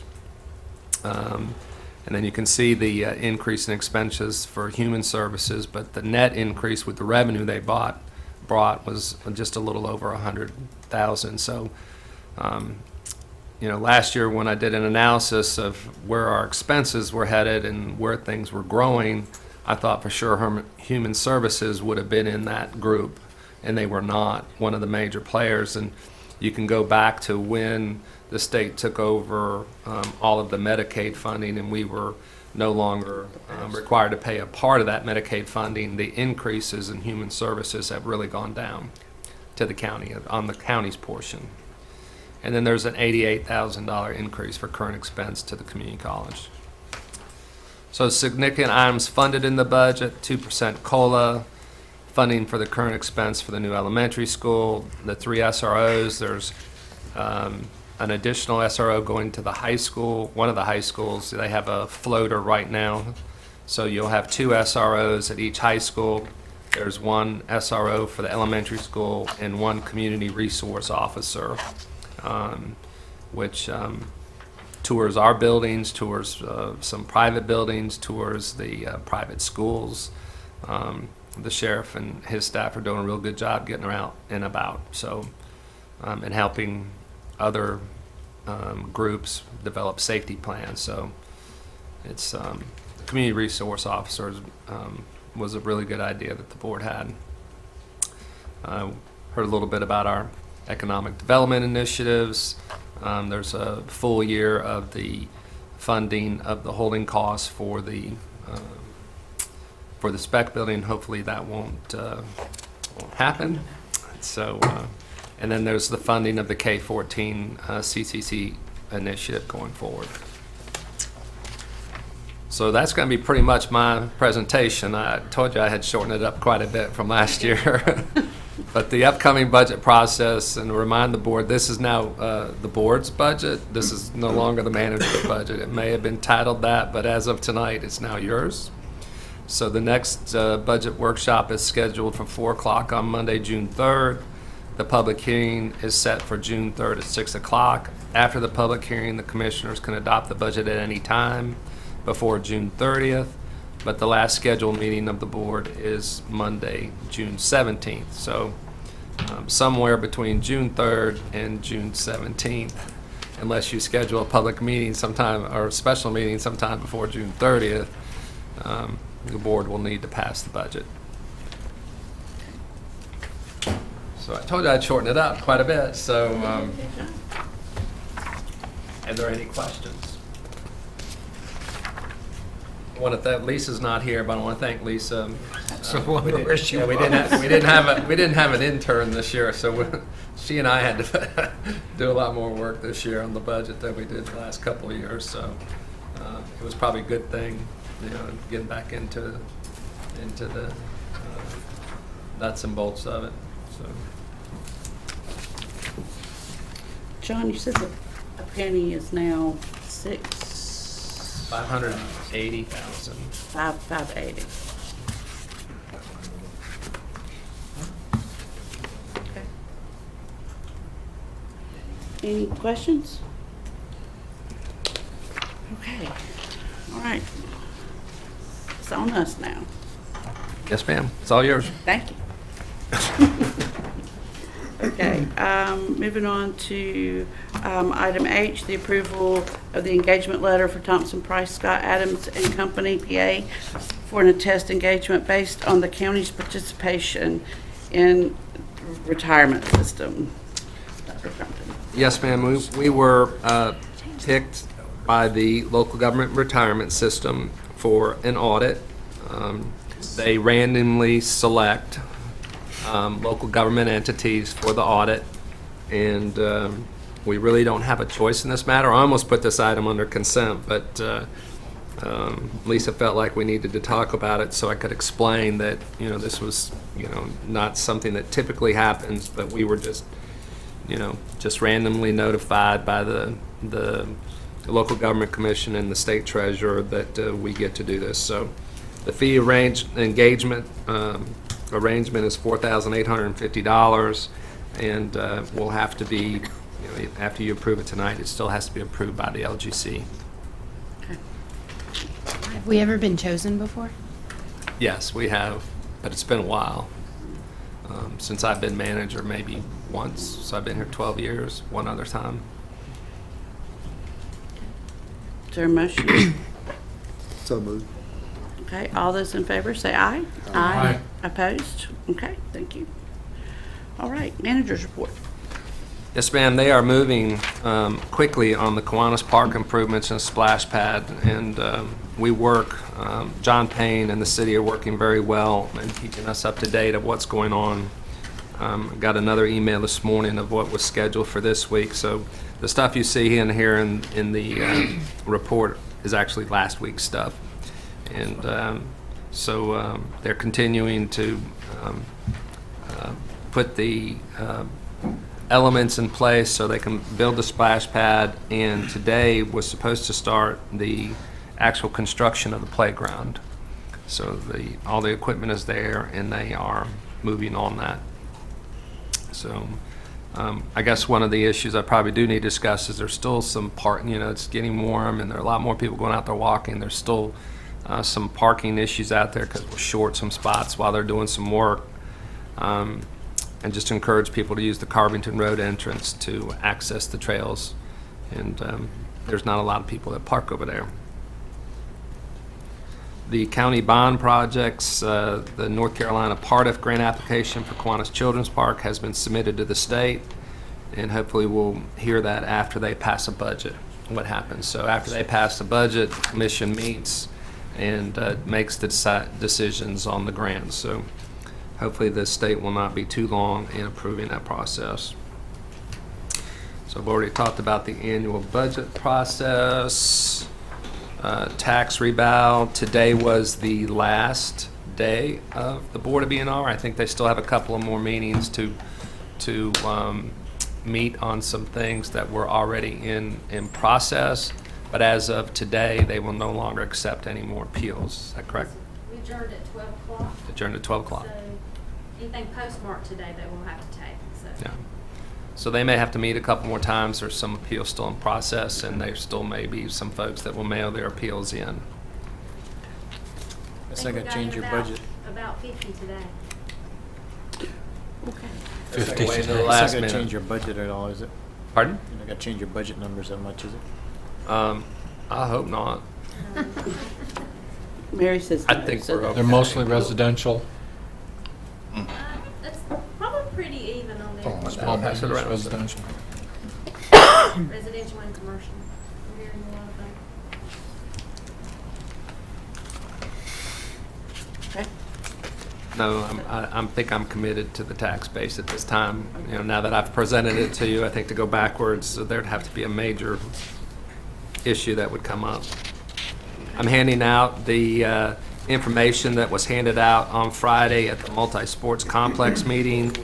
One of the items will reappear on our agenda on June 3rd, and that's to talk about the Brailsford and Dunleavy multi-sport complex update proposal. So it's in there for your review, and I'll be submitting it again to discuss. The city is going to talk about how to fund that, and of course, we participated in the last study, and they would like for us to participate again.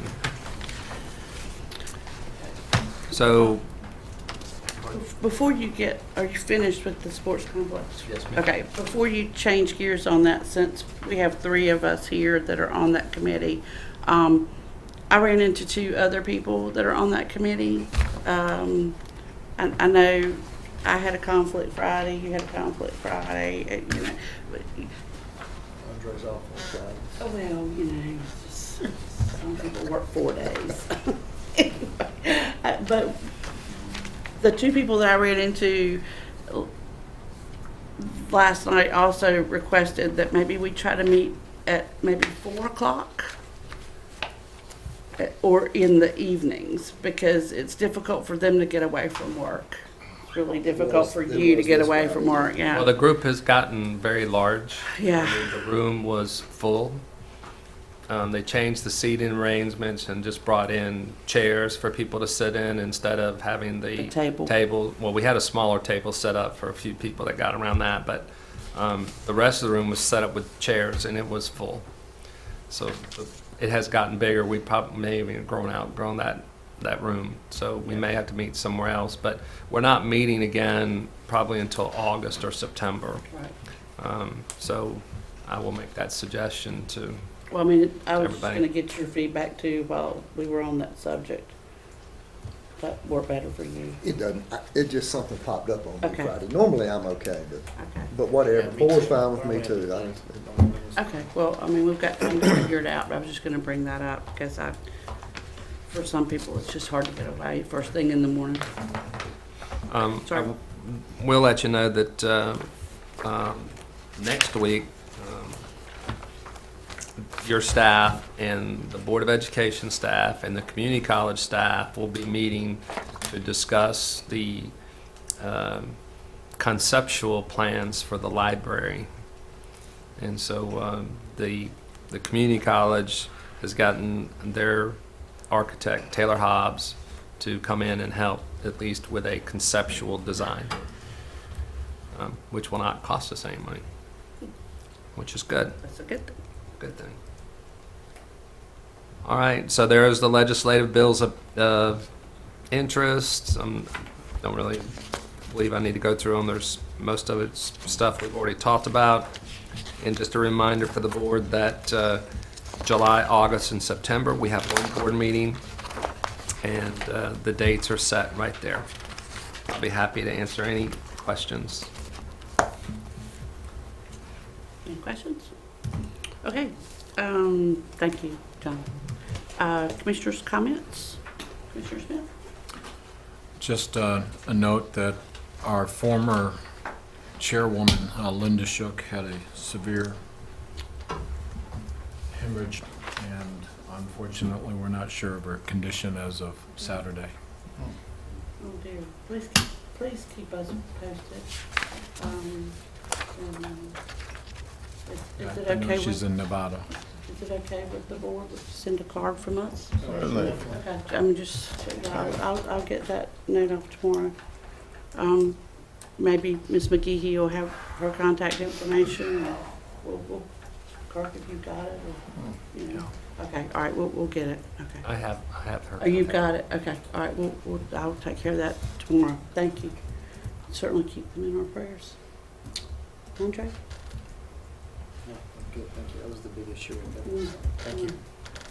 Just congratulations again to Mary, one of our mine and Amy's classmates. That's right, yeah. How she get to retire before? I don't know. She's living right, we're not, I guess. She chose wisely. She chose wisely. Yeah, she chose wisely, yeah. I was just going to say that Commissioner Smith and Chair Dalrymple and myself had the opportunity to go to the Legislative Goals Conference and meet with Representative Sauls and Senator Bergen, and we had a good, long, detailed conversation with both of them about things that we feel are important to our county, what's going on their end, and a central conversation was on broadband and on some bills regarding school upkeep and building projects, and I think that it was a good conversation, and I just wanted to kind of share that. And good long day. Yes, Good it was, and I think it's important that we have state representatives that are vocal with our community, what's going on here, and that we have a pathway of communication where we can tell them what's going on here and what we need from them on their end. So it's good. Commissioner Reeves? Yes, I should have asked when you were doing your presentation, where are we, or do you have any idea of where that Bewicker School construction is? Are we on schedule, or? Yes, yes, I talked to the superintendent last week about it, and they are on schedule to open all the buildings, in August. Wow. So I drove by there today. He told me some things were going on, and I said, well, I haven't been over there a while. So I drove by there today, and the cafeteria just came out of nowhere, and is has a roof on it, and they were installing windows today. So it's a pretty impressive construction site. There's a lot of people on that site and working like a beehive. Ants out there. There's everywhere. Yeah, it really is. The coordination is really impressive. It is, especially with the weather we've had. Yeah, I'll give it to 'em. The other thing is, I realized that the Volunteer Fire Chief Board addressed the volunteer issue. I'm still concerned that we may not be current on what other people are doing to. Right. I'd like to ask that we look into what type of benefits or other extreme. I want to go a little further than depending on just where we are right now. I think that's a very important issue, especially with people living in rural areas. Okay. And I want to commend this young lady in the back for her retirement, Ms. Yao. In all my years serving, I've never seen her frustrated or act out in any way other than the most professional manner. I don't know how the hell you do it, but but you have done an excellent job in representing this county in your position. I know when I can shut my door. Well, you do a great job, whatever you're doing. Thank you so much for serving. Thank you, sir. And same as well again. It's going to be a little odd. The gentleman following you has got a high bar to match, and it's going to be a little odd to see somebody else giving the report. But we'll miss you. Stay in touch, though. You know, we know your number. But a couple of just business items really quickly. This was brought to my attention today. We have one of our tenants at the Ag Center is the USDA Farm Service Agency. That's a federal department that serves our farmers, and they lost their director, executive director, a while back, and a young lady, Ms. Marlo Dunn, has been serving as the acting county executive director and program technician. And the FSA board has asked me to come to this board and get permission to send a letter on her behalf to the NC FSA State Committee. What is happening is she doesn't quite have the training and the credentials to be named the executive director. She has a little bit more continuing ed to go, and they're offering scholarships. And a letter from this board would go a long way in her being chosen above somebody else in another county. And she's worked for our agency in Lee County since 1995. So she knows our farmers, she knows the county, and I would just ask, you know, I don't think we have to vote, but just a consensus, if that's okay. I don't know her, but I'll just go with your recommendation then. So. To go ahead and get that letter out, because she just does an outstanding job. And it's no cost to the county. It's a federal training program, so it's just a scholarship opportunity. The other thing, and I got another call on it today before I came to the meeting, and I'm looking at Ms. Yao. We've had some issues with the post office. As you probably remember, we had a discussion way back about some of the mailboxes being broken into. We cannot get a simple letter from the U.S. Postal Service saying that they had some post office boxes broken into. That's all we need for those citizens. It's just that letter, you know. And then when I went to the kickoff for Senior Citizens Month at the Enrichment Center, I had some other citizens come to me with issues about the post office. Mail not being delivered down an entire street, but dropped off on another street, just altogether, knowing that the person on this street is related to somebody over on that street, and they'll eventually get the mail to the people that it belongs. They've gone to our local post office, they've met with the person there in charge, they're getting nowhere. I got another call this afternoon before I came saying that there's some Social Security checks that have been mailed that are coming into the Sanford post office, and they're not going where they're supposed to. They're missing. So I'm just asking for advice and direction from this board on what we should do, because it seems like we have a real problem. Who's tried to talk to the post The office. citizens on that road have gone and met with the person at the post office and not gotten any relief other than, I mean, just basically just sort of shrugging them off. And they've tried to call Raleigh. They're older. I mean, I was at the enrichment center when they talked to me about it. So I just think they're looking for some help, and now that we've got these checks missing.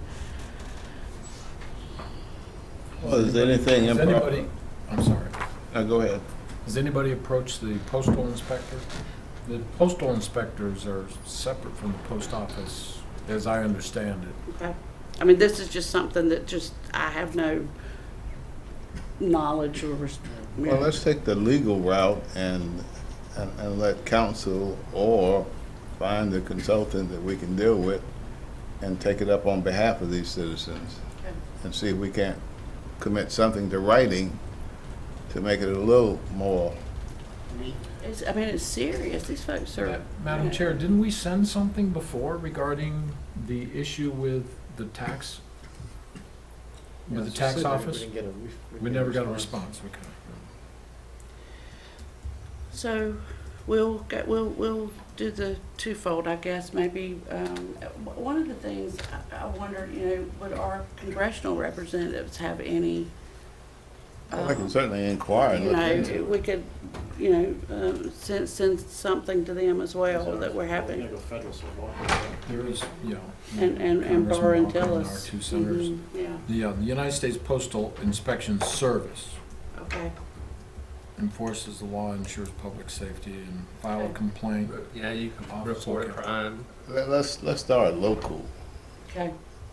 Make sure that the local folks have at least an opportunity to Okay. respond. No, I understand. Yeah. From our board. Right. Okay. All right. Well, I just needed to share those two things. And then lastly, just to keep in mind, while we enjoy our children being home from school for a day and maybe some family get-togethers and some picnics and that kind of thing, what next Monday is truly all about with Memorial Day and the sacrifice that a lot of folks, friends and family have made over time, and the fact that we're still at war and we still lose military, unfortunately, and what that means to us being able to be part of this process here tonight. So we're very grateful for the ultimate sacrifice of our servicemen and women over time, and just keep them in mind that that's why we have Monday. So at this time, asking for a motion from Commissioner Sharp. Madam Chair, I move that we go into closed session per North Carolina General Statute 143, 318, 11A4 to discuss matters relating to the location or expansion of business. Okay, we're now in closed session. Thank y'all very much. Angelina, yes, I'll be there tomorrow. Okay. I can't stay for long.